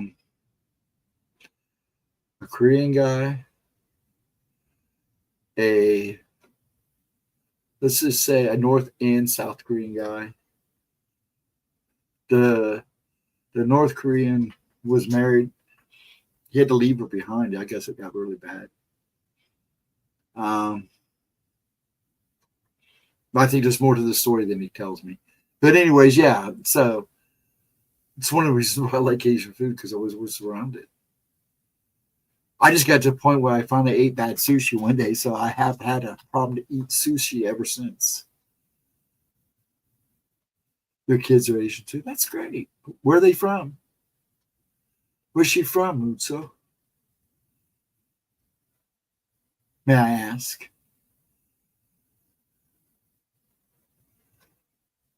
Uso. I like Uso better, because I do have a hard time with my vocabulary. You know what, Al? Vixen's been on a show. If you want to come on some night, or especially on a Wednesday night, Al, and talk and be on here with me, you're more than welcome. Just let me know. I'd like to have Chris come on one night. Trying to work into that. Lato has always been welcome. Area 51 and his Wookiee story. I gave up on that.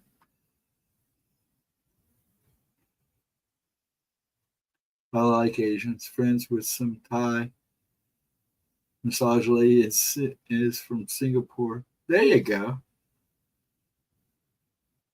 According to the Quran, in Kaaba was built over the first altar building by Adam. Yes, yes. They say that's what it is, and I believe it. But I don't know. There's just something every time I see that thing, because there are a lot of people say there is something in there that's just not just a relic, alive and breathing. I don't know. I've never been there.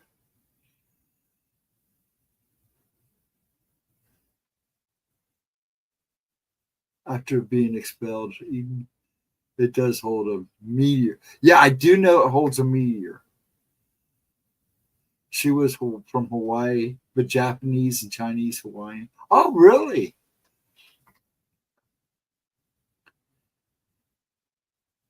Sounds like some of the DJ Caucus writing. Yeah, doesn't it though? Because I don't know a whole lot of his stuff. Chris, you ever read any of his stuff since you seem to get around in that field too? When you mention Mecca and etc. Yeah, because that's a lot of the language they use. I'd like that. If you ever want to come on, just let me know. I'll make sure I look a little more presentable.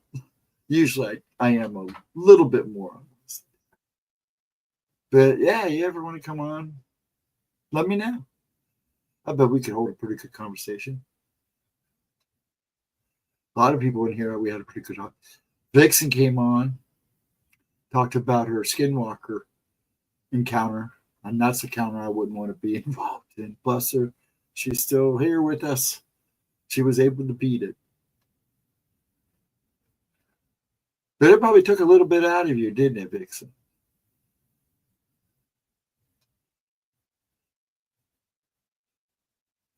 I used to have a bunch of occult texts and rare books. I studied a lot, traveled to get books. I've lost a lot. I lost them due to storage mishap. Oh, that sucks. They write mostly fiction, but they use their knowledge from the Bible and move on and more. Yes, I do agree with that. You know, the Quran was written 600 years after the Bible. And it's, other than a few switches here and there and a little personal touches, but I won't get into that now. I would love to, but I'm shy. Well, you don't have to put the camera on. You can do like this, like I do. You can just, how do I do that? Oops. Oh, I just do this. You can still hear me. And that's how you can use your avatar. But, think about it. I always try to keep an invitation open. I would love to do like Mom. I don't know if you knew who Mongolian Monster and Stevie B is. They do Wednesdays and Thursday talk. And it's kind of, I've been watching Mogs forever. And I love that they just hang out and chat. They talk Bigfoot and cryptids. But they also talk about life too and everything else and fishing. And I like that. So I kind of filled in the gap on the 2 days they didn't by doing Wednesdays. And he just throws the link in the chat and people just come in. But this is not my channel. And if somebody was to pop in that got a little carried away or did something that wasn't cool, I don't want Gemma getting in trouble. So I try to be a little more, okay, if you want to come on, let me know and we'll get you on. And then there's like Latro and Vixen. I've even offered Chris. I just got to make time and get in touch with people. If you want my email, just let me know. I'll just come in. I tell Edna every time, if you want to come in and decide you want to come in and talk, because me and Edna, I've talked a number of times about some of her incidents, and we see a gray hooded figure kind of floating. She's seen him once. I've seen him more than once. But it's the kind of thing that you look at, you see them, and it's like all of a sudden they notice you looking at them and they tilt their heads. And it's like you get the feeling like I'm seeing something I'm not supposed to see because they're shocked that I'm seeing them. Kind of look, why are you seeing me? How are you seeing me? And what did over $1 million in rare gold text? Ooh, ouch. When did you get that kind of cash? Oh, I don't want to know. But, ouch. Yeah, I have a friend who's a book collector. And he collects rare books too. And he's got money. I haven't talked to him for years, but he actually had a vault that a climate controlled vault that he kept all of his rare books in and stuff. Spent hundreds of $1,000s on books, and Bibles, and texts. It's equal to stage fright. It's always nerve-wracking first time around. Tell me about it. I still get nervous, Al. Do you think I'm seeing her relax? It's bad enough I have Tourette's, and I'm trying not to do this on you guys because mine's a movement for me. The first time I ever talked in this situation was over the phone. A guy named Sean G. Chasing the Truth used to do a show, and he used to do telephone. And you'd call in and you'd tell your story. I started with him.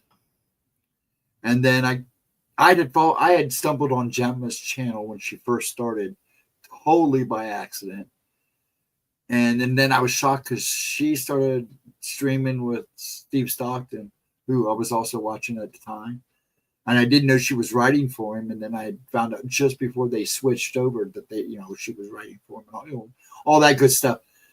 So we've just become good friends. Where she invited me on Spaced Out Radio when they were doing a weekend show because two of the other hosts were going to be off on vacation or something, and she was going to be there by herself. She talked me into being on with her, and I said, okay. And then I get on. We talked for like maybe 10, 15 minutes, and and then she lost her internet. So I ended up doing like a half hour, almost an hour by myself. Thank God John showed up when he did. And then she finally popped in. I got rid of my nerves real fast because I had to entertain people real fast because, this is Spaced Out Radio. So I know the feeling. And I still get nervous. I'm nervous now. I collect weird books. I found one written by L. Ron Hubbard's brother. I think that's his name. Oh, L. Ron Hubbard. Yeah, Hubbard. The guy that started. Yes, you got their name right.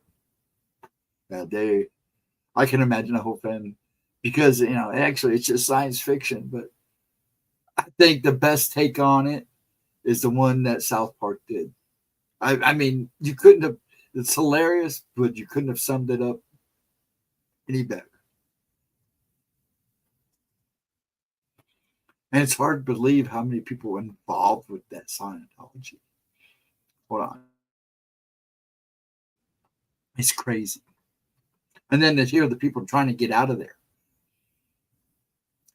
Hubbard went into the desert in Arizona and did rituals for, yes, that I didn't know. For Crowley. Worked before doing Dynamics. I remember do you remember when those books came out? They were big back in the late 70s and 80s. Dynamics. Crowley was an interesting person. Not a good person, but an interesting person.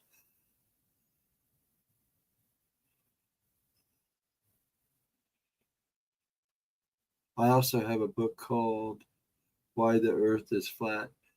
No, I don't believe the Earth is flat. I don't either. But there are some things, you question a lot of things lately. But I still think the earth is flat. But I don't think things are exactly what we think they are. If you get what I'm saying. I think when things are being revealed to us now, the veil has lifted a lot. Yes, it's not round. It's like an egg, yeah, because it does wobble. My father was the one who was into Hubbard. Oh, really? Yeah, the earth is like an egg, but there's a lot more going on than I think we realize. The veil is lifting. Things are being revealed to us right before our eyes. And a lot is. And we're not seeing it all because they're not showing it all. But it's only going to, like I said, folks, it's only going to get weirder. It's only going to get stranger. It's even going to get a little scarier, maybe a lot more scarier than we think. So hold on to your butts. And I'm not joking because this is just the beginning. And now that AI is involved,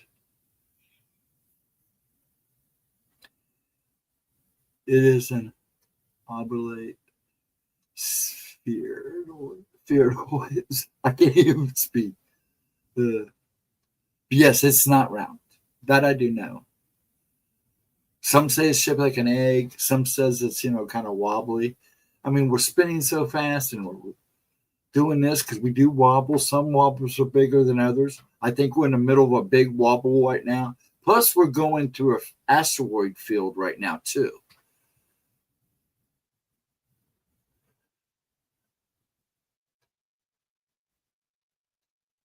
So that makes it interesting. Everybody hear about the little piece of meteorite that went to some guy's house roof in Georgia? You can see there's a ton of video footage of the asteroid itself. Said it exploded and there was a big boom, and some people said that was kind of close to it. Said it felt like an earthquake, but this guy had one come in. He said it was real violent. It came flying through the roof. It didn't stop until it hit the concrete. And they believe there may be more pieces around. NASA says like 3 feet wide, about 3 feet big, but I don't know about that. It's highly possible.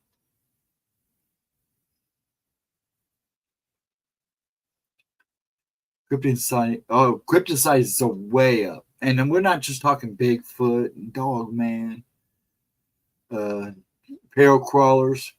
Everything's up. Even the weird stuff is sightings are growing big time. UFO sightings are moving up again. I mean, they're basically a daily thing now. I've heard of that happening and killing a guy one time, punching right through him. Yes, that is not. It has happened before. I believe way up north. On the East Coast, it happened many moons ago, where one came down and went through somebody's house during the night and off the person. So it's rare, but it has happened.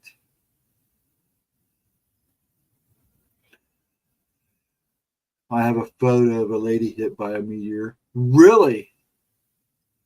Hey. But yeah, that thing. See, they had one not too long ago that so I can't talk. There was one not too long ago that supposedly whipped through a roof. But when you look at the damage is not buckled in; it's buckled out. So it makes you wonder.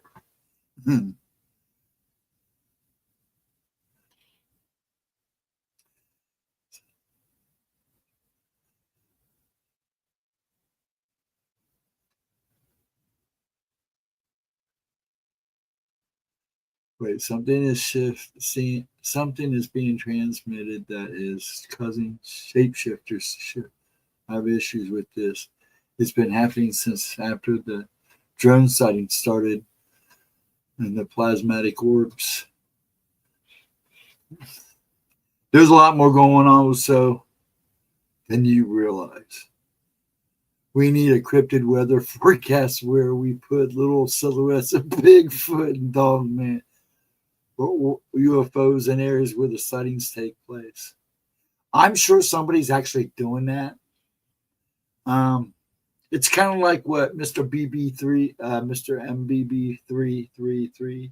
I might have had too many. Anyways, right now there's a weird thing being done. And I also believe it's because there's a big object out in space. Just because we don't see it, we can't see through our atmosphere.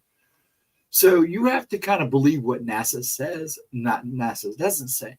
But a lot of people believe there's something big out there, and it's causing a magnetic film, kind of electronic magnetic problem.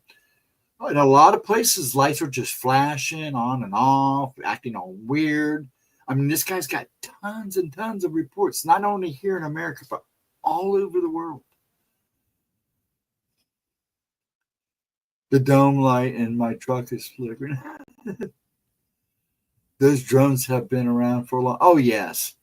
They're around near our area, too. Friend has one of those laser pointers that are blue, and he pointed it at them. My reading wasn't very good then. I was trying to make sure I got it right. Yeah, a lot of people do that, and they tell you not to do that.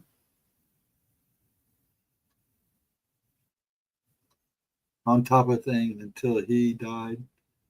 Yeah, it's a shame because there was a lot of good ones out there that really was paying attention, really doing stuff like that. It's illegal, yes, to point a laser in the sky because of planes and stuff, yeah.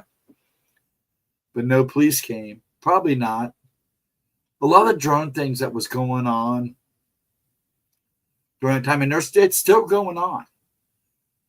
They're just not talking about it as much, but the drone thing is still going on in Jersey.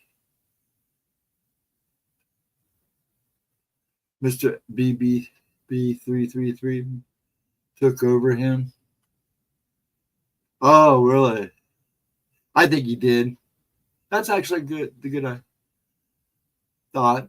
Not to think about it, he basically didn't he? The blue lasers are used to help start a fire. Yeah. You know about the fire theories with all the fires like in Hawaii and California. And I believe California, it seemed that houses or things that were blue didn't burn. And Hawaii, it was things that had red roofs, which I find interesting because that means it's something that could have been programmed.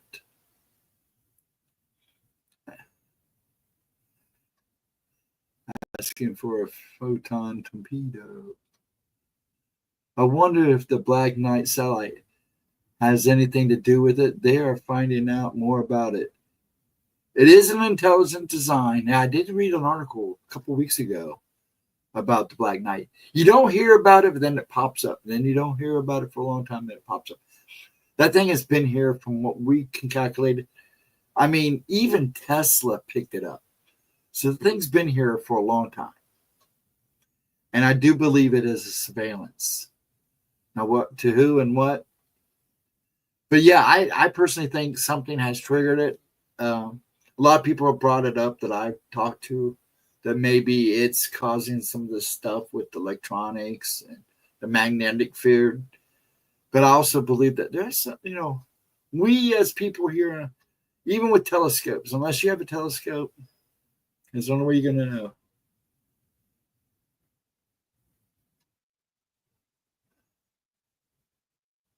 There for a while, there were certain times of the month, like every few months, people were seeing a big object by the moon.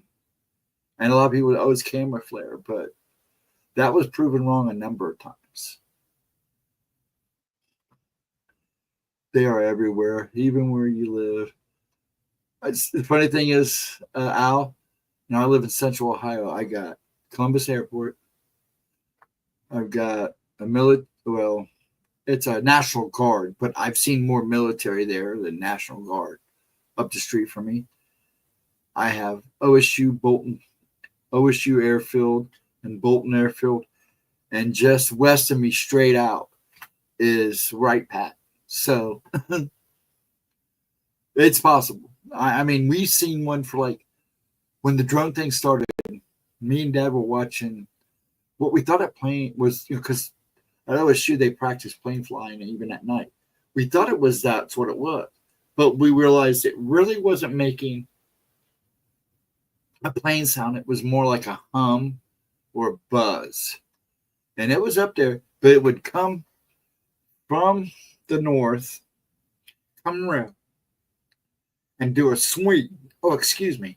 And go east, and you can see it heading back up toward the northeast every night, twice a night.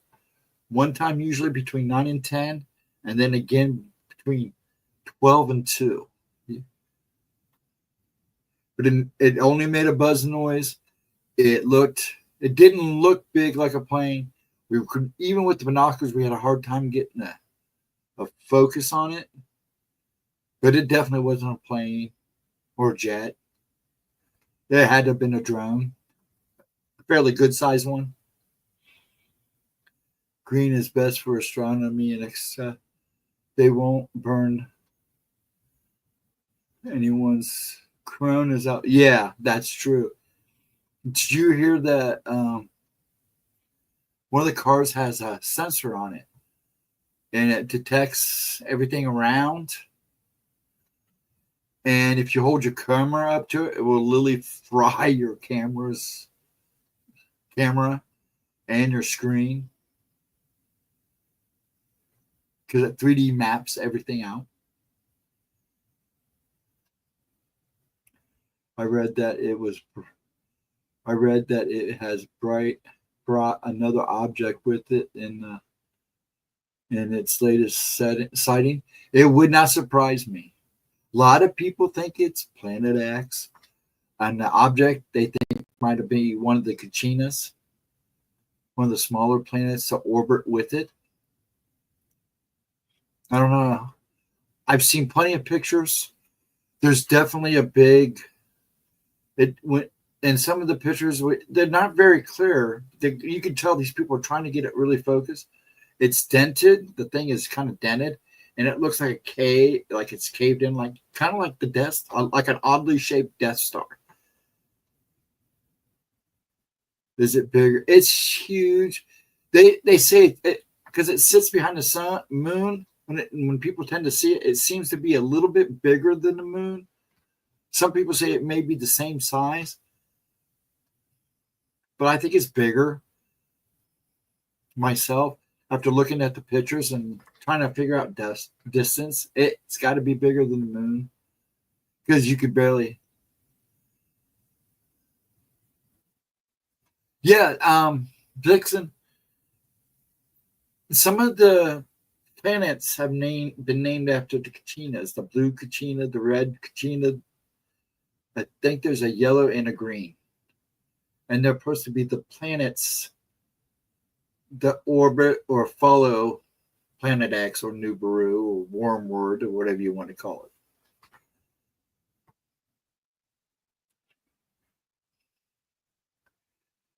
Maybe a docking station for drones. Could be possible. I don't know. It's the drone things. I think they're practicing, well, they've already been doing surveillance. I mean, you can't own anything because they either have a way to tap into it, but I think they use drones now. You'd be surprised what they're capable of. I mean, they can actually look into your house. They have cameras now that can look in your house like you see in science fiction movies, where they can see you moving around in your house and where you're going. I think right now they're using drones for surveillance. Unlike China, who has cameras everywhere, I think they're trying to avoid it, because once we really notice how many cameras are up, I think people in America will start complaining. I mean, there's bad enough there is cameras just about everywhere, but not like in China. Not even close to what China has. I mean, they're literally everywhere.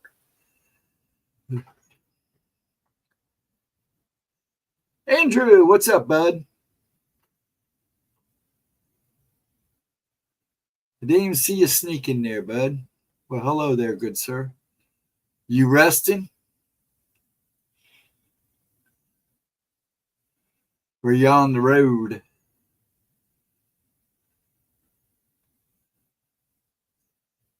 When April 8th, the fake eclipse, I say fake because if you look at the sun and the moon was side by side, not over each other, what we saw was a ship in front of the moon because footage showed it go behind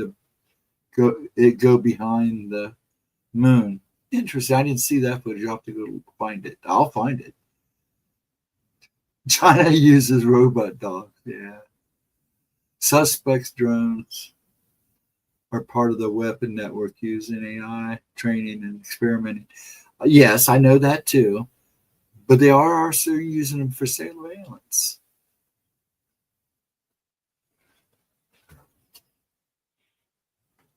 They get rid, but the military benefit to drones is incredible.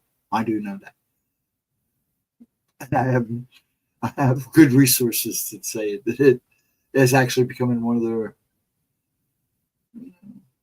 favorite little toys.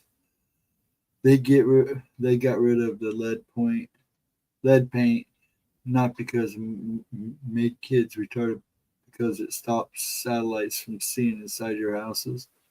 That kind of makes sense. I'm trying to catch up with chat. Everybody got going again. I love it. They use a lot of total battery power, so they don't need a source close by. Yeah, they don't.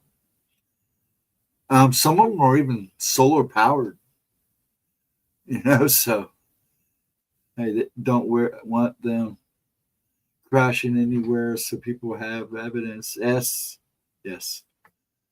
I'll agree to that. Just got done with my San Antonio, Texas delivery. Oh, I'm sure it probably did. How was the weather? China used genetically modified dogs that are buffers. Well, no. China messes with a lot of things they shouldn't be messing with. Big Brother's always watching. Yes, they are. Even if we're laughing about it, it's a lot more true than you think. They can surveil the moon in my window. Hot, humid weather. Here, heat wave going. Yeah, you guys are getting the heat wave. We've actually, up here, I don't know about Chris, but up here, we've cooled down. The humidity's down, but it's still kind of muggy. But our air quality doesn't help the situation right now. Our air quality it was fair for most of the day, and then as soon as night started setting in, it kind of hovered around poor. And this is not a big city. Columbus is really not a big city. Though we do have a lot of factories, it's not really, I would say, polluted, but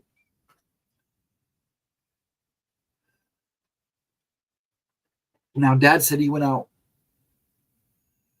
He let the dog out before they got dark, and he said it was kind of muggy out there. So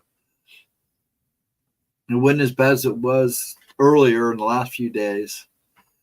It's funny because we've had all kinds of storms go around us, and we've only gotten maybe a few sprinkles. But I have watched, and my alarm, my radio radar has gone off and on all day with storms and flooding and everything all around us. I mean, literally around us, and just south of me. They can easily do that with your cell phone devices. Oh yeah, what they do with these suckers. Right here. That's why when you talk about something and then all of a sudden that's all you get advertising, we always laugh about that. Me and Gemma laugh about that all the time. We'll say something and then next thing you know, that's all we get advertising for. No, it's not particularly the government. And I never said well, let's just say the they. I like to say they because it's not always the government. There's a lot more involved, and we all know the the crap. We were down to 81. It is human. I think we're about. Hold on, where are we at? My temperature thing didn't pop up. Hold on. Actually, we're down to 73 now. That's the coolest it's been here for a while. And you can tell we had the air on. I had to actually turn it up a little bit because it started getting cold in here, which is nice. Bed Bath Body Works in Columbus. That load smelled good. You had a delivery here? The one they have in... The thing is, I know they have a warehouse here. Thing is, the two that are by me are closed. They're gone. So they must be doing all their all-line now. But I can imagine for once around here, it's been a comfortable temperature. Yeah, it's actually not bad right now here. Now, I haven't gone outside. But if it's 73, I did. My prime temperature, I like it cold. I'm a cold guy.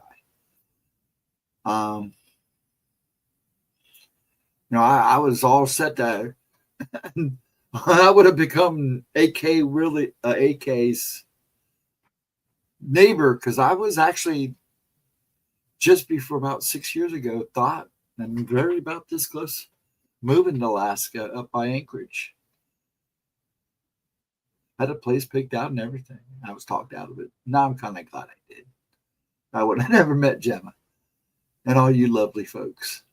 And again, I might have. I don't know. Weirder things have happened. When CIA came to my house, they zapped my phone, but didn't zap anyone else's in the house.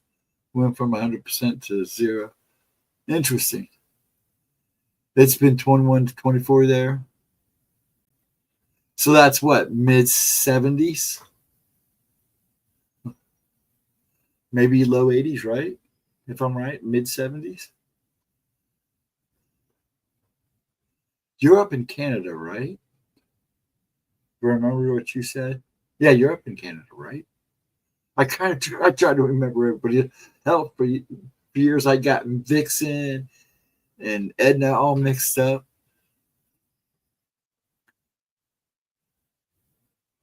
Yeah, the warehouse I picked up out of was on the northeast side by downtown. Yeah.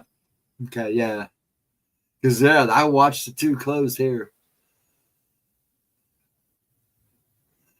Well, Andrew, I was worried about the two in the black sedan who threatened to drone shoot me in the.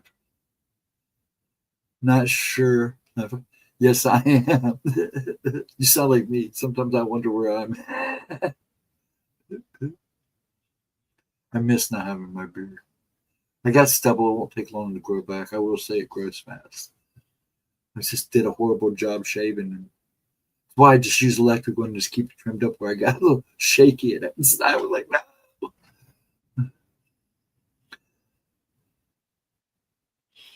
My neck's all screwed up because of the surgeries.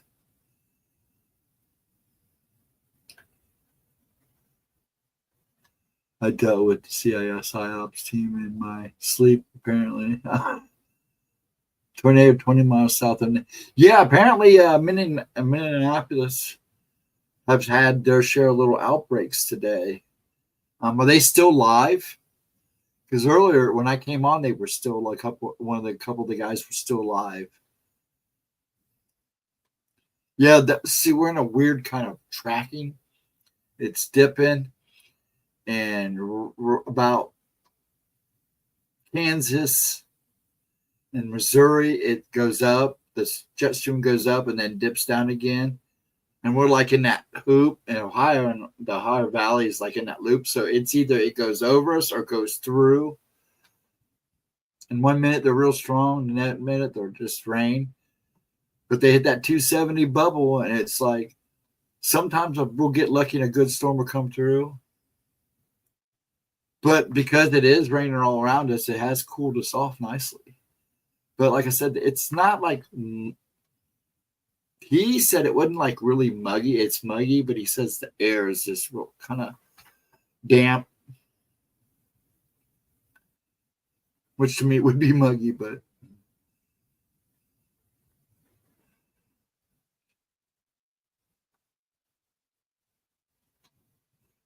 you just got an alert. Are you up in Minnesota? Oh, excuse me. Are you up in Minnesota? Yeah, they were all over the place. They had a bunch of small ones earlier, a little mini break. But I got busy doing other things, so I missed some of it. But it's been hopping actually since yesterday up around Minnesota, Michigan. And it's like goes through, and I had contact with Grays, and I asked a few Army buds and showed me pictures, and next thing I knew, it was at your door. The CIA.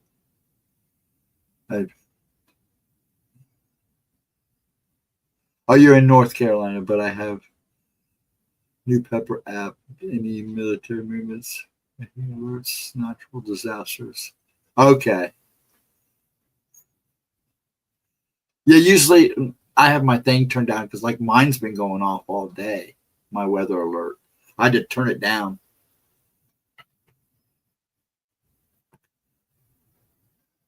What time we got, man? We've been going pretty good here. It's 1:40. So 2 hours, 2.5 hours. That's good. Take a little longer as everybody hangs out, and I'll probably call it a little bit here soon. Get up and do some heavy work in the morning so I can enjoy my afternoon. Sundays are usually my day off, but I wasn't lazy today. Just I got a lot of small stuff done today. All day long, actually. So now tomorrow I'm going to try to get up to do a couple big things and give myself a Sunday. Last whole week's been crazy. Poor Gemma. First week a kid out of being out of school, and I feel for her. I know what it feels like. Gotta hit the sack. Well, Latra, you get some rest. I'm gonna probably call it here pretty soon. I'm not quite ready to leave yet. Unless you guys are ready to call it a night. I'll probably take it to at least 2. Make it a round number. Oh, it's all gonna go nuts. The 5.5 earthquake just striking Pakistan right now. Up to you. No, I'll hang to about 2. I wasn't as much of a rush as I was. Wednesday night I had to get up and take. That's why I left a little early. Wednesday night I had to get up and take Pop to the doctor's. He had to be there at 9, but he's at the VA, so you got to get there early because if you don't, you're stuck parking in Chicago. So. But Latra, you have a good Sunday. Enjoy yourself. Hopefully I'll see you if you're able to make it Monday for Gemma's 11 a.m. See, it gives me a chance to do a promo. Gemma's 11 a.m. premiere free open chat at 11 a.m. I totally screwed that up. I am getting kind of tired, but I've been slap happy now since about 8 o'clock. They had made me I had to take one of my emergency threats meds because of yesterday, and I was still feeling it. So I'm kind of. I have Nighthawk show in the morning. Yeah, at 11. Hey, you tell him, Uso, I sent him an email. If he wants Gemma on and he doesn't want to deal with me, which is fine, then he needs to contact Gemma. Okay.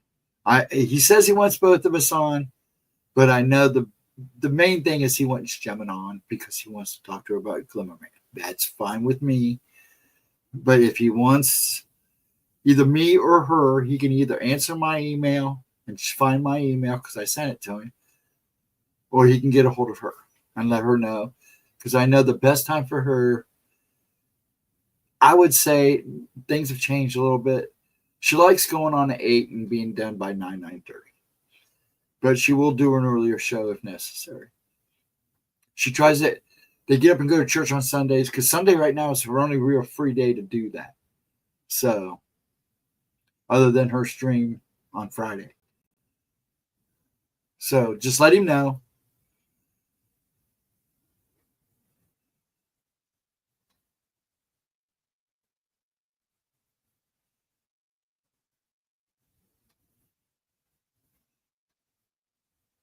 But yeah, I'm sure you have it. It's in the thing. I believe they talk, Uso. I know they've talked before, either in direct message or email. But I'm sure he already has it. If he doesn't, go ahead and give it to her.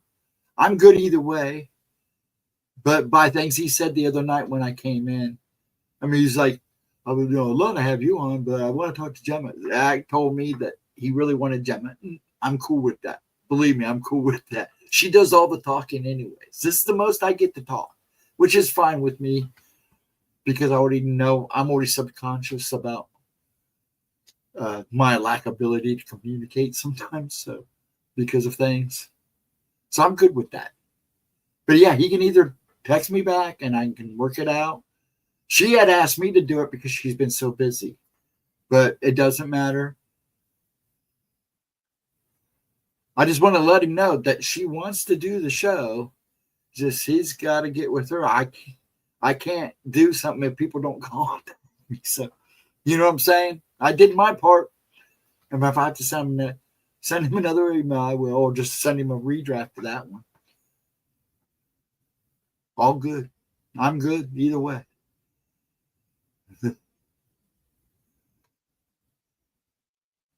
I like Nighthawk.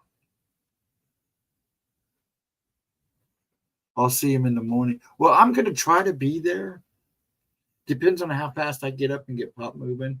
We have a couple errands we want to do, and I try to get him out of the house every couple of days because, he's 92 years old. He's not greatest on his legs, and his legs have been kind of rough lately. But it's good to get him out and move him around. He likes to get out. He gets a little stir crazy. So I'm going to try to do that in the morning so I'm back by about 2 or so, 3 or so.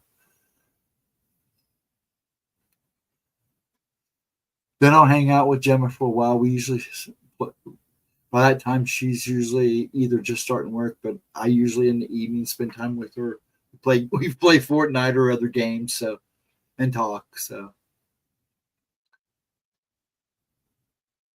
yeah, just let him know. Either contact me or reach out directly to Gemma. I'm pretty sure he has a way to contact her, but make sure. But he can also contact me. I'll hook him up so they can do the show together. And if he wants me there, I'll be there. I'll make sure I look good. I'll put my dragon face on and show up. I'll just basically be the guy hanging out in the background, sliding a few words in here and there. And like I said, I'm good with that. I don't say this is my time to shine because my view's got to say it otherwise. So I just come in to hang out with you guys. It's good. Like I said before, it's good therapy. It's nice. Gives me a chance to ramble a little bit, have a little fun with you folks. I like doing Gemma's replays because I've stopped rewatching stuff. I try to rewatch everybody's stuff a couple times. I'm not talking just Gemma's. Everybody I subscribe to, I try to go through the libraries a couple times. Helps them with the views. And I think that's important because YouTube takes half your money.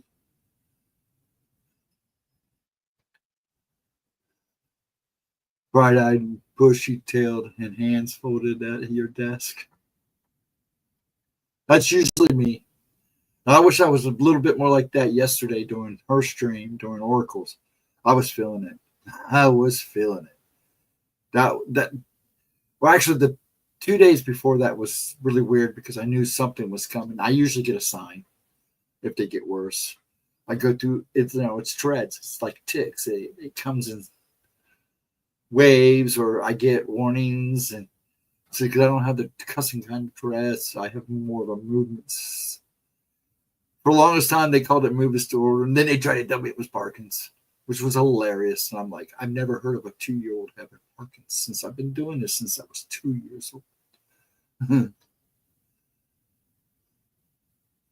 But I try to be bright-eyed and bushy-tailed as much as I can. Last night was just, I've had a couple nights like that with her lately, and I hate that. So I just sit and kind of try to keep my mouth shut. Sometimes I look like I'm mad. And I'm not. I'm just trying to deal. I noticed I was trying to, I watched some of it, and it's better if I see myself. But I try not to pay attention to myself because I'm just that little box. So I try not to pay attention to myself, but I go back and rewatch as I'm putting in timestamps, and it's like, oh my God, I don't look happy at all. And when you see me flickering in and out of the stream like that, that's because I'm getting up and down. I'm going antsy. I'm getting antsy. My body's getting crazy. So when you see me coming and going out of stream like that, that's because I'm getting up and down. It's bad enough the joke is, everybody wonders if I wear pants. Mike J used to come in all the time. So is he wearing pants or not? Well, I ain't going to answer that quick. No, I'm wearing shorts now, but when you're wearing a tie, and I try to wear a tie, I don't always, but I try to wear a tie and a dress shirt and look nice. So if I'm going to sit there, I might as well sit there and look good, All I'm doing is taking names and calling names.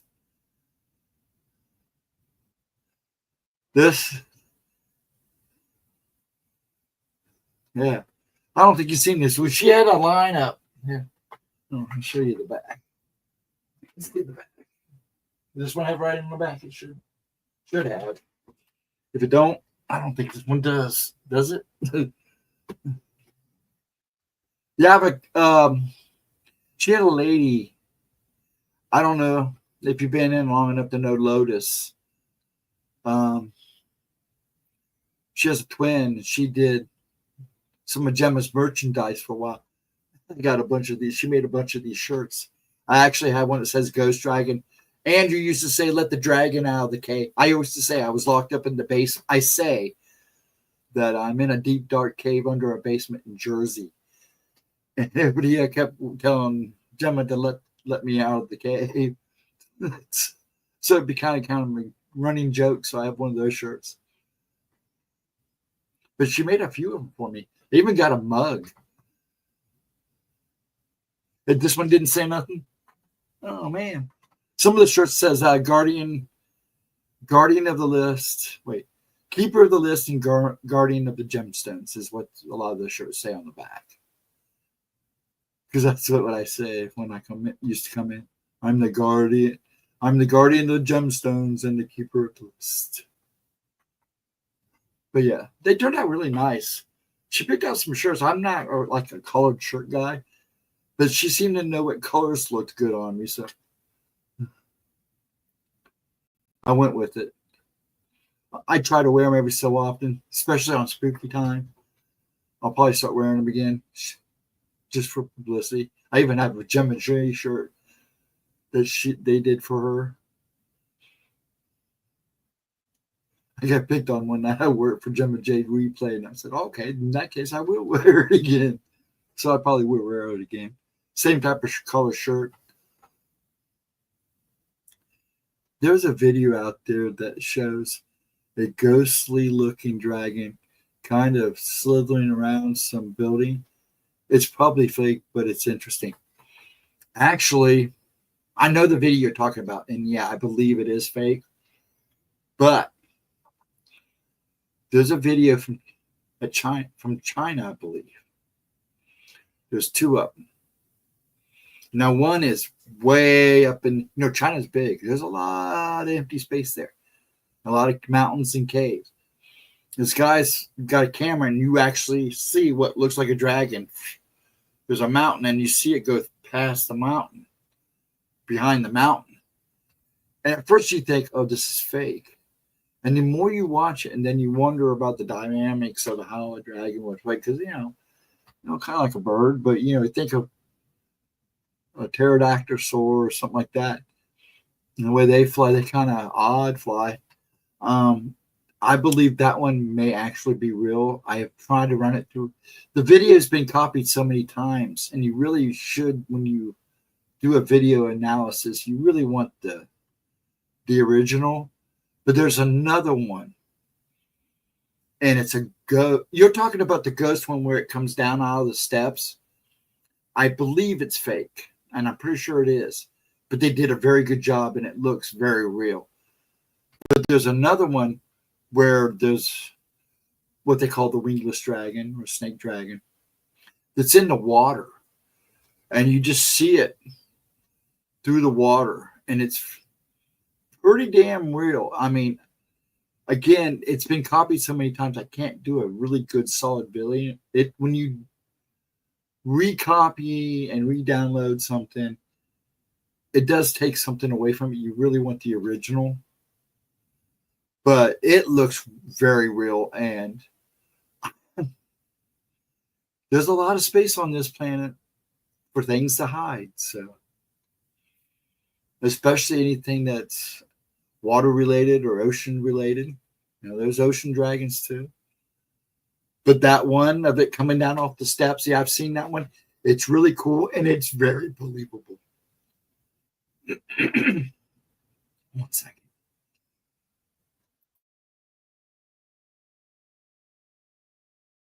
Yeah, it's very believable. I was even taken by the first time I saw it. That's really cool. And that looks really rare. But from what I've seen, from what other people say, it's just a really well done fake. And that was actually, that's an old video. So it's before AI. So somebody took time and patience to make that video to make it look so real. Now, it would be funny if it was real, but it wouldn't surprise me because it literally looks like a ghost dragon. Or like it's in another dimension and we're just seeing the shadow. But it comes off with that smoky effect, that ghostly smoky effect very well. Especially when it comes down off the steps. I've seen military footage from a helicopter where in Vietnam they filmed 35 millimeter snake. Filmed 35 millimeter a snake that crawled into a crevice in the jungle. Only seen it on film. Not online. Can't find it. There is a picture that was taken back in the 20s or the 30s of this huge anaconda that they literally saw from an helicopter, I believe, or a plane. It's a famous picture. The thing was huge. I mean, this thing was huge. And we already know that there's anacondas out there, especially around the Amazon, that are rather large. So the movie Anaconda may be exaggerated, but it would not shock me if they found one actually bigger than that. The snake was huge, about 80 feet. Yeah, it wouldn't surprise me. Yeah, the picture's the Titan boa, yeah.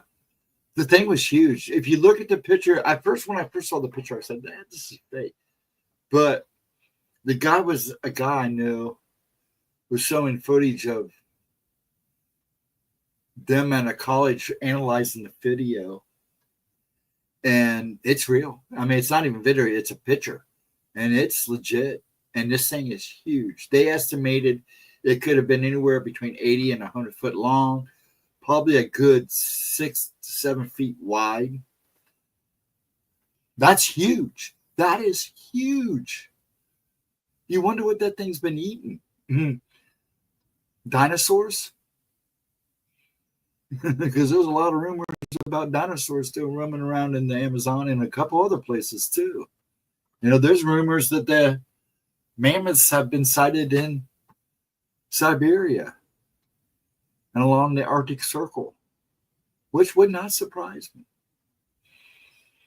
But then again, you got China over there cloning anything they can clone. So, Jurassic Park may not be as far as some people think. They did the dire wolves. A lot of people weren't too happy about that. Snakes are cool. I always liked them. Wanted a little corn snake for a while. Corn snakes are good little snakes. And they have a very good purpose. They eat all that crap, all the little rodents and stuff around. I had a python, but it got too big. I had to give it up. Scared the neighbor, so I gave it to the zoo. They actually took it. I wasn't sure if they'd take it. I know nobody else to call. So the zoo took it. The Columbus Zoo took it. Got huge. She finally passed. I'm kind of good to get because years later, in fact, a couple of years ago, I saw a video where this lady had to take her boa, I believe it was a boa, to the vet because it stopped eating. And she couldn't get to eat no matter what they tried to feed it. Whatever she tried to feed it, she just wouldn't eat. And she tells the doctor she sleeps with the snake. The snake cuddles up beside her. And he said, "Get rid of the snake, lady." She goes, "Why?" And he goes, "It's not eating because it's sizing you up. You're going to wake up with that mouth wrapped around you. And I promise you, it will happen if you keep him." That's what he's doing. He's sizing you up. She immediately got rid of the snake. But don't do that. People think some of these things are pets. Not everything's a pet.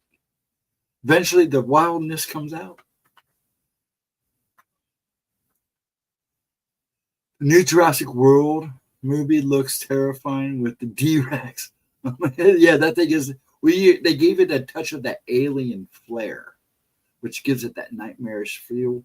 I've heard pros and cons on the movie itself. Personally, I go to those movies because they're popcorn movies. I'm not really gonna. I mean, it's nice to have the story and be functional, but a lot of those movies, it's like my King Kong and Godzilla movies. I'm a kaiju guy. I like the big monsters. I like to see crunching and fighting. That's what it's about. So yeah, but yeah, I haven't seen it yet. I'll probably watch it soon. They cloned woolly mammoths for Russian scientists a few years ago. Yes, they did. And it's funny, Vixen, we've talked about this before. And of course, YouTube didn't allow your comment to come through. But yes, that is a known fact. They have. And they can say, "Oh, that's fake news." Go research it. It's out there. The information is out there. And if you can't find it on the regular web, I can guarantee you go to the dark web, you're going to find all the information you need because it's still out there. It makes sense to have some of their creations turn out wrong, though. Oh, yeah. I totally agree. We're not God or godlike. We are just people who think we can be. And that's, again, my personal opinion. Because, that's like AI. That's what worries me about AI. Once it takes over itself and doesn't need us anymore, that's when you need to be scared. Because as long as we're involved, there's always going to be room for human error, which is happening now. But how long will it take for that to disappear?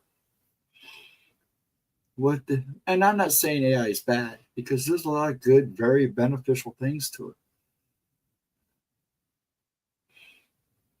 What they have told public is not even. Oh, no, I totally agree with you. They've been messing with chimeras, is what you want to call them. It's when we start interbreeding things. Just like they did. Basically, they'll tell you it's aliens that did it. The ancient aliens theorists will tell you they did it, but the fact is the fallen angels, they messed with everything, not just with human women. They were crossbreeding everything with themselves. So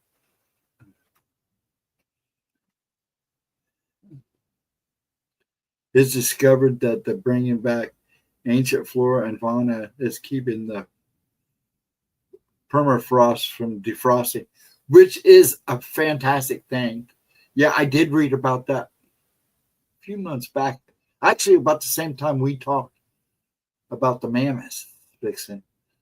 And yeah, apparently it's been a big help because it was thawing. But, it's funny because I heard a statistic today that Antarctica, everybody says that the Arctic regions are thawing, but Antarctica has actually gotten bigger with and more ice. So you explain that to me. Some things are naturally born as a chimera. Yes. And I do agree with that too. Because crossbreeding does happen naturally too. Which I get.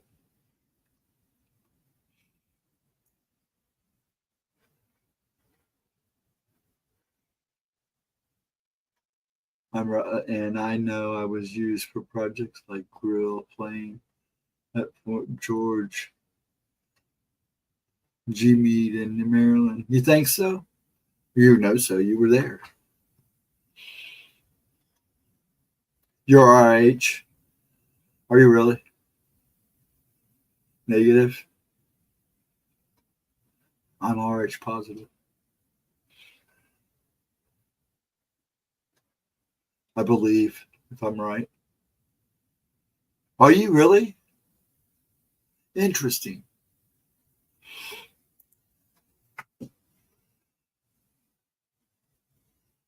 Well, I believe you because I am actually RH positive, which sounds like I have a disease.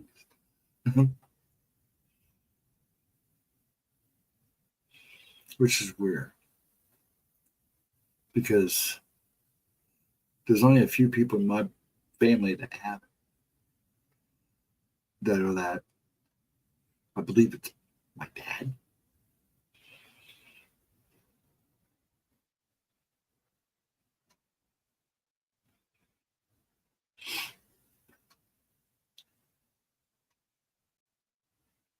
Okay. All I know is I was told I was RH positive. Now, that was a long time ago because my daughter is too. I was the only one who could give blood, but I was told that RH could give blood to just about anybody, unless you're what, zero.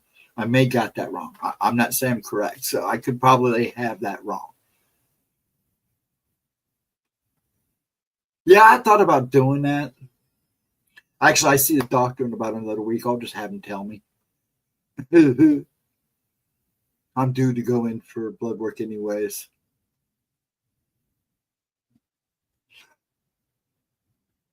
Excuse me again.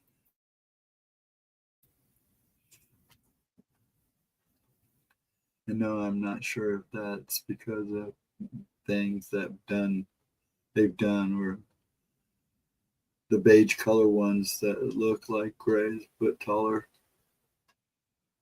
I couldn't tell you. I'm not into the. I know what I need to know about the alien thing, but like I said, my beliefs about aliens is a lot like a few others. A lot of people don't agree with me, and that's fine. Not zero. It's blood type. Oh, ooh, ooh. Oh, that's who, not oh.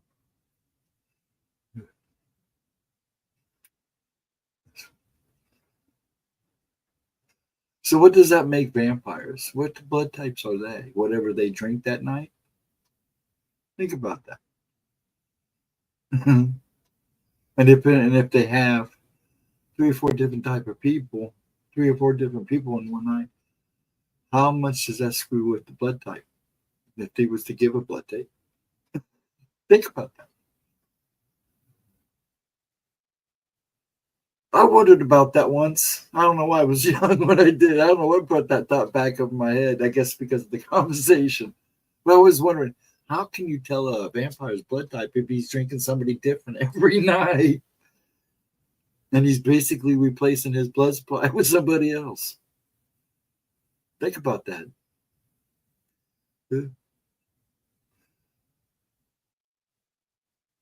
What would you call that type of blood type? Is there even an answer for that? Oh, well. Just a question that will never be answered. Unless I bump into a vampire.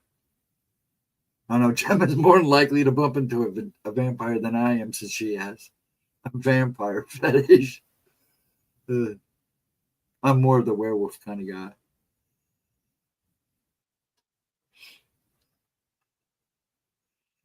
Hey, now, in our first video, we were talking about creepy things in cornfields. If we're going to hang out this long, because it's 2:09 now. We can go another half hour. Has anybody had any creepy experiences in cornfields? That is the question of the night before I go. Or, even better yet, sleep paralysis. Now, Al has talked about incidents she has. Anybody else? I know Edna has, her daughter has, because we've discussed it, not only here in chat, but personally. And her daughter saw not only a hag, but a hat man. Now, to me, hat men are like top of the bad chart. They are very strong. They're very powerful beings. They're very unpredictable. When they set their mind on something, they don't give up. Because the first shadow thing, I remember seeing shadows as a kid, but my first distinct memory, and only because it sticks with me to this day, plus a couple other things that's happened to me, was the hat man I saw following the teacher in school. And then he had passed over the summer. And I had a funny feeling the hat man was the one that did it, because he died of a heart attack. Passed of a heart attack. Forgive me, you two. So gross. I have no idea why some people want to be vampires or send Cruz. The thought of drinking blood is gross. It is. I think it's just because they've glamorized it so much with Twilight and movies before Twilight too. I mean, some of the remakes of Dracula have been so glamorized that it takes away the grossness and the evilness and why there are vampires. But, you hear a number of different reasons why the true vampires, where they come from. Vampire fetish can be cured with one mouthful of blood. I believe that. Guaranteed. Though there are people that like the taste of blood, so you got to be careful. I mean, you got people out there that are cannibalizing, and it still goes on to this day. They just haven't been caught yet. And then there are people who have been caught. There was a lady making tamales who was famous for tamales, and she ran out of meat, had no money, had to think at the last minute because she literally sold them on the street, and they would sell like crazy. She would literally have lines of people. She literally did it, a little girl, and made tamales with her. People ate it like it was nothing. They didn't even notice until they tied things together.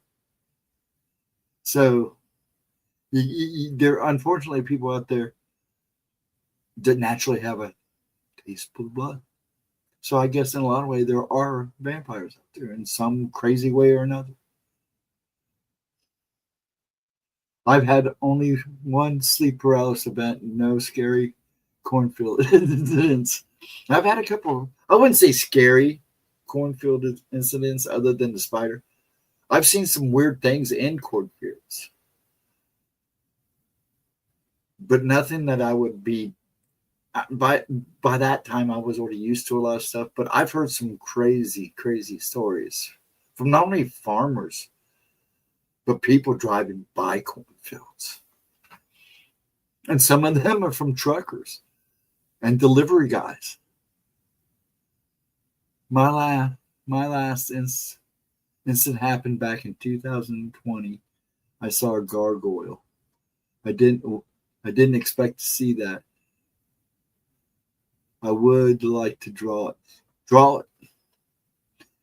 Don't even think about it when you do it. Just relax. Of course, you do art. But in this case, if it's been up that long, relax a little bit before you do it and just go. Don't think about it. Just let your mind go and do it, because I still carry this picture with me.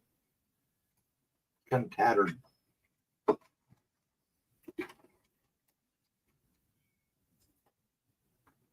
Some of you have seen this, some of you haven't. Some people say I lucid dream. Some people think, I personally think, I actually astro project.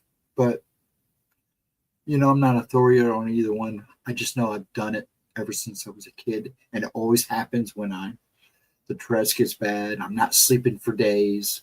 Some people, you're just hallucinating. I don't know. But I always end up in a field. I have a row of mountains. It's like a picture that I remember back in Colorado when I visited Colorado with the ex. There's mountains all around me. It's just an open field, a creek running through it. And in my dreams, to get away from my pain and stuff, that's where I go.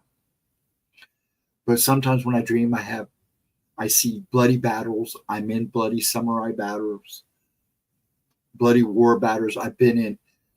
My two main dreams when it comes to those are either like shogun battles, samurais fighting each other, and barbarians, Viking fights, wars. Anyways, one night I had been going through a lot. The pain had really been bad. I just had my neck done and stuff. And I was having work done on my throat, and I was feeling really bad. So I go to my special place, and this lady, this being showed up, literally like a door opened up. And this is what I saw standing in the light. Now she's pointing at something. I'd rather not say what she was pointing at because it's kind of personal. But I felt like I talked to her for like 3 hours. But it was one of those short nights. And I know I only slept maybe 2 hours, but it felt like I was talking to her forever. And she didn't talk to me. When she talked to me, it was more like it's a song. Because it took me a little bit to understand her. And I've kept it ever since. And that's what I saw. I'll never forget it. Everybody go, you're hallucinating. I even showed the doctor. Dude, it was real. As real all can get out. It was amazing. She told me things that nobody knew about.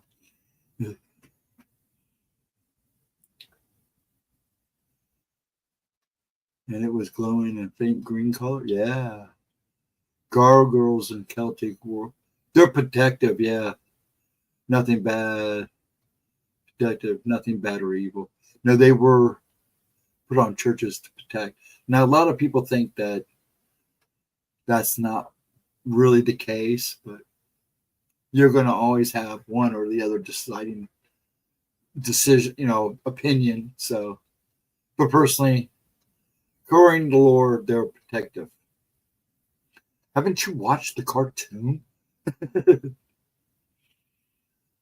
you ever have wounds or soft tissue injuries after waking up from those fights? I've actually had scars where I didn't have scars before. But a lot of these, like I get these kind right there. See that one right there? Again, I saw something in the store and it saw me and it touched me. Now, this is like the third time. They never bothered me before. In fact, a lot of times I just assumed they didn't see me. But lately, every so often, I get one that seems to touch me. And he did the same thing as the other one did. All I saw was this like black thing come at me. And I'm watching him because he's attached to this guy. And next thing I know, a burning sensation on my arm. I looked down because I was pushing the cart. I looked down, and there it is. Plain as day. And then after a while, it'll look like a burn mark. I had one on this arm from when we did about 3 weeks ago. And it's starting to bother me because they've never noticed me before. In fact, sometimes if they see me, they just disappear. But yeah, I have. Actually, I got a big nose. I don't know how I did it. Doctor said I did it in my sleep, but I woke up and I broke my nose. You can actually see. I do rock in my sleep on bad nights. I've told you I wake up and my bed's on either one side of the room or the other. I even took the wheels off. I used to sleep on the floor, but I can't do that anymore. But yeah, I've had it happen. I'd have dreams coming home from battle. And I'd open a door and there'd be a woman and a child standing there in a hut. And those are the Viking dreams. And the samurai dreams, I make it home. And again, it's a woman and a child. But I'm wounded really bad. And I always wake up when I'm like I'm staring at a ceiling, and I wake up. And then I find my bed card on the other side of the room. And I realize I'm on the other side of the room. I have those when I do dream, because my sleep, the rocking wakes me up quite a bit. God knows if I hope my kids know if I'm out cold and I'm not moving for an hour or two, they need to check on me, make sure I'm okay, because they all know. My son would tell you, yeah, he gooses in his bed, 1,000 miles a minute. Before I saw it, I had a lady at my old house touch me in a dream. I woke up because of it, and later had a bloodworm. I had blood from that very area. Wouldn't surprise me, because I've had those too. But this was done while I was awake. But yeah, I've woken up with bloody lips, like somebody had punched me in the lip. I have a couple. Some of the scars on me are from my own doing, from flipping swords around. I used to have a couple, but they graft some skin on them. I had a couple really bad ones on my back. I had the skin grafted on. You can't tell. Before I saw it, I said, oh, Cruz's sleep paralysis annoys me. I'm tired. Let me sleep. But it kept coming back. Yeah, and it will. So I said, F off. I turned a bit, and that was when I saw it. It didn't like being told off. I've never, because I'm always in motion. I mean, I'm literally always in motion. So I don't think I've ever experienced sleep paralysis. But I know a couple friends that had it, and they all described the same thing. If anybody watches, knows YouTube or know who he is, Some Ordinary Gamer, Mudahar, he suffers from sleep paralysis. His mom and I believe, and his dad, or his dad and his mom, are doctors. And they always try to tell him inside. But if you see some of his videos, his eyes are black. I mean, you could tell he has not slept for days.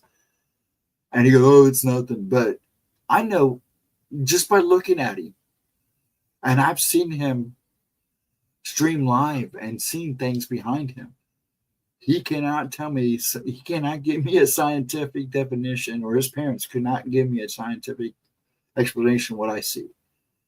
And, they can take meds, but you can tell they don't work. I haven't watched him for a while because I had to stop watching because I was seeing things behind you. I had stopped watching because you could tell he was going through it. And he's been going through it for a very long time. He doesn't like to talk about it. He just says, "Oh, you guys know what's going on. I didn't have him sleeping." I think he brought it up a couple times.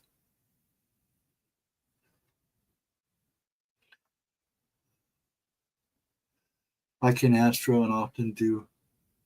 I've been grabbed and pulled into pocket dimensions. I've never had that happen. Where there was a Dracos, that's exactly what they look like. I was burned and hit. I hit it and I was busted open. Trying to catch up with it. My past life, I was a child in Vietnam fleeing with my mom and some others. And we were shot down by someone. I keep dreaming that as a kid up until my teens. Really interesting. Have you ever thought about, if you remember of it, just writing it down, or have you ever written it down? You know, yeah, there's a big chance that you've lived that past life.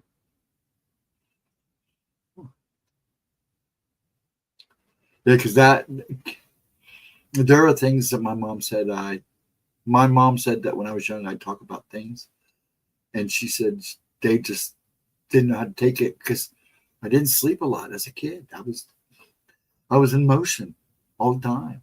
And they tried to treat me for hyperactivity. So a lot of these things you guys talk about, I know some.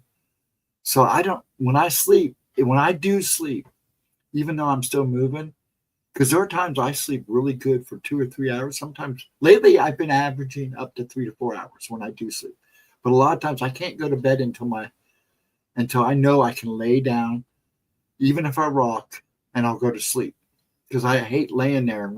Because if I try to just lay there still, eventually I start rocking, and it just even worse.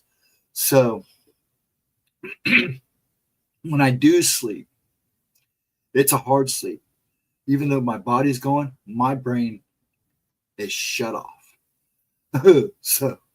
And I have very vivid dreams. And a lot of them I do remember. I'm not, I don't wake up and forget things. I can give you, if I'd sit down and tell you one of my dreams, I could give you details.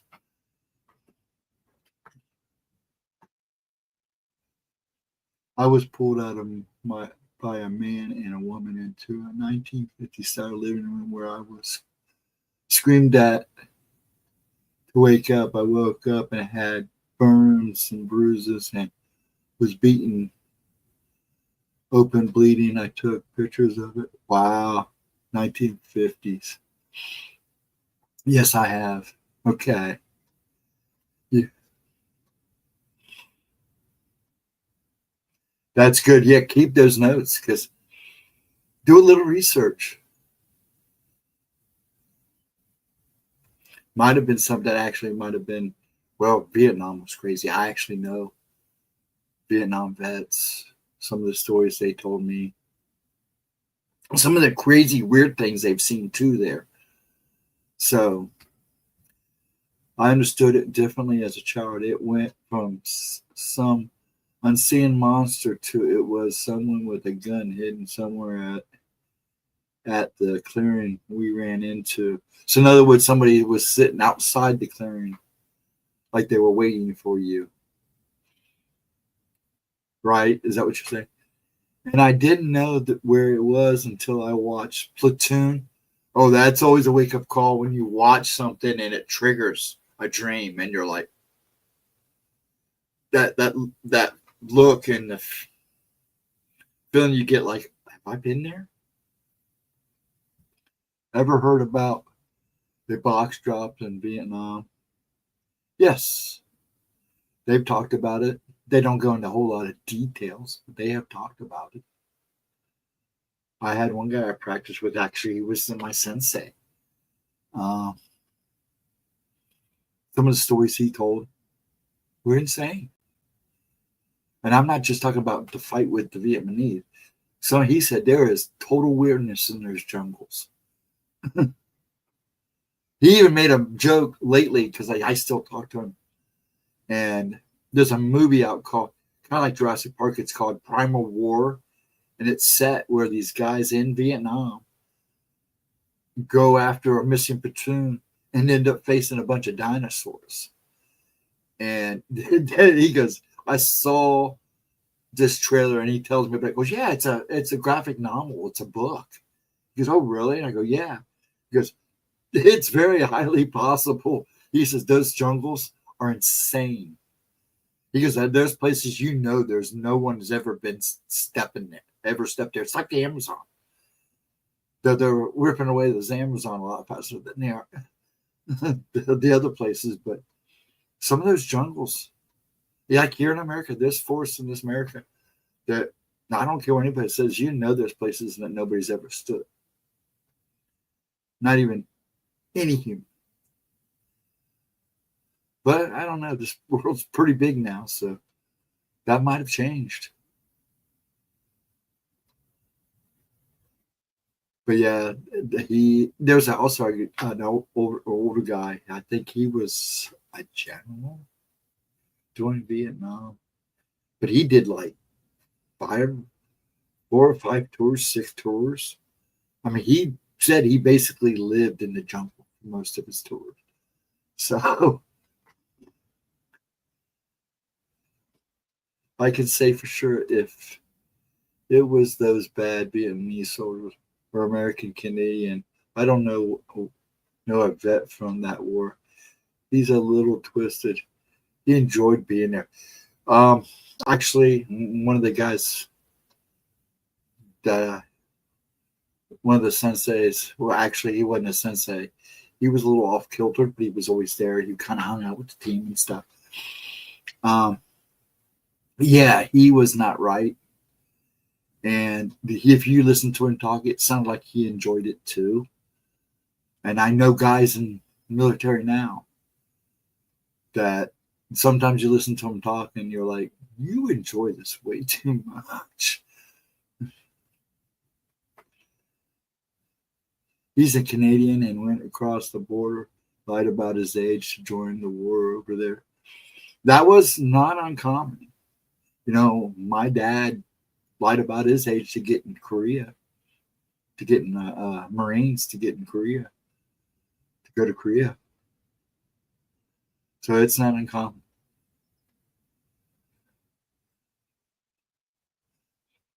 Platoon moved into the box and picked it up.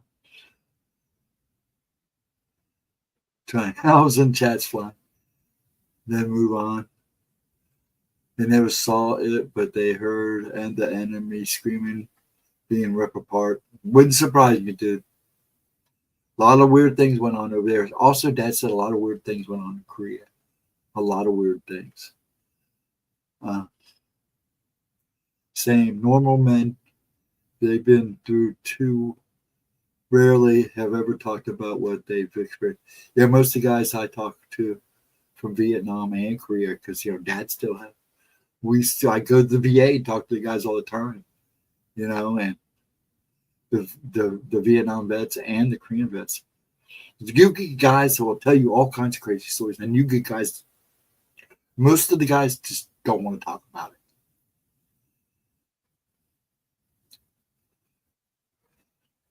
I didn't watch all of William Wallace, but did see the clip where he was being drawn and quartered.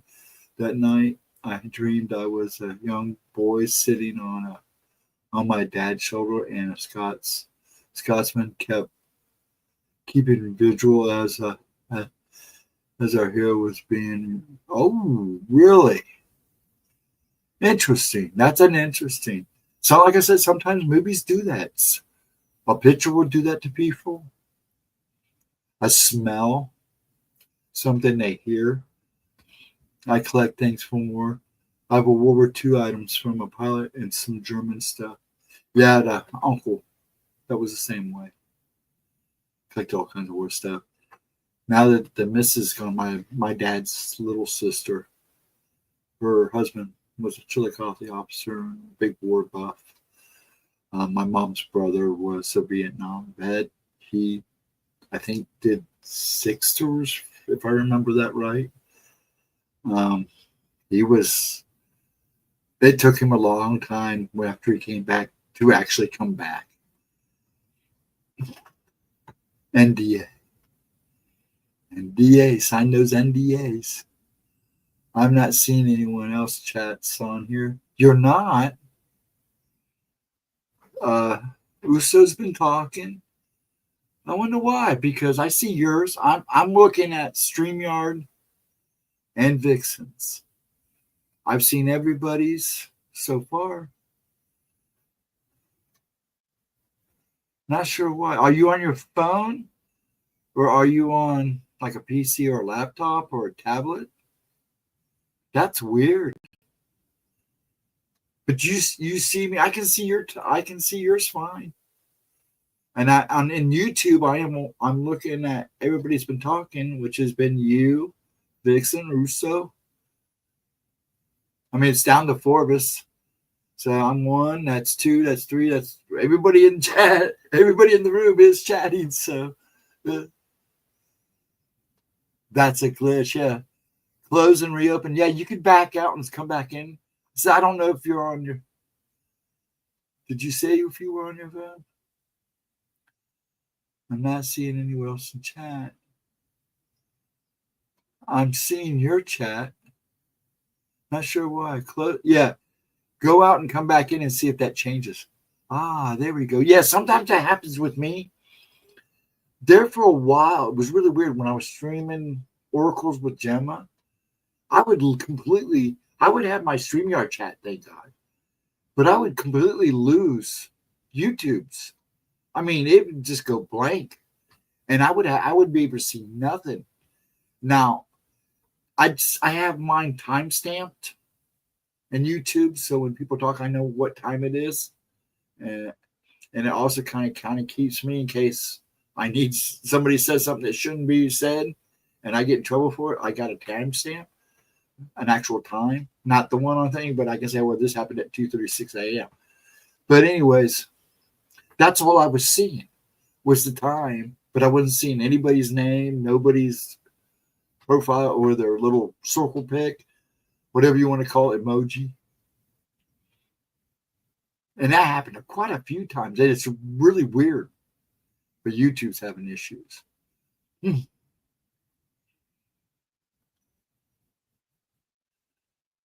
My lips are getting chappy.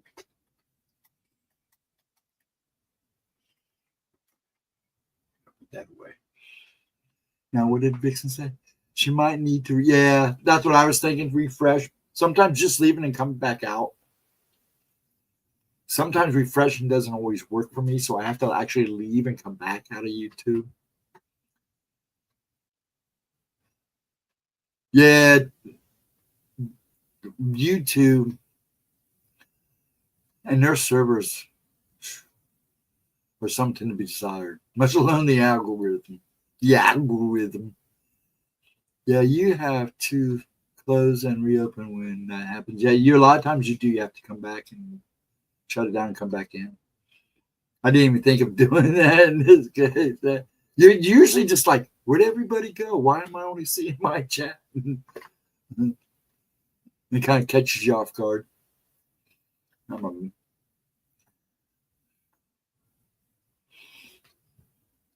time we got? Heck, we're going on 2:38. Folks, I'm going to call it. I'm starting to get slap happy and mumbly. So, folks, thank you, you 4 lovely people, for hanging out with me for so long. Please have a wonderful day tomorrow. Now, Monday at 11 is Gemma's premiere with open chat.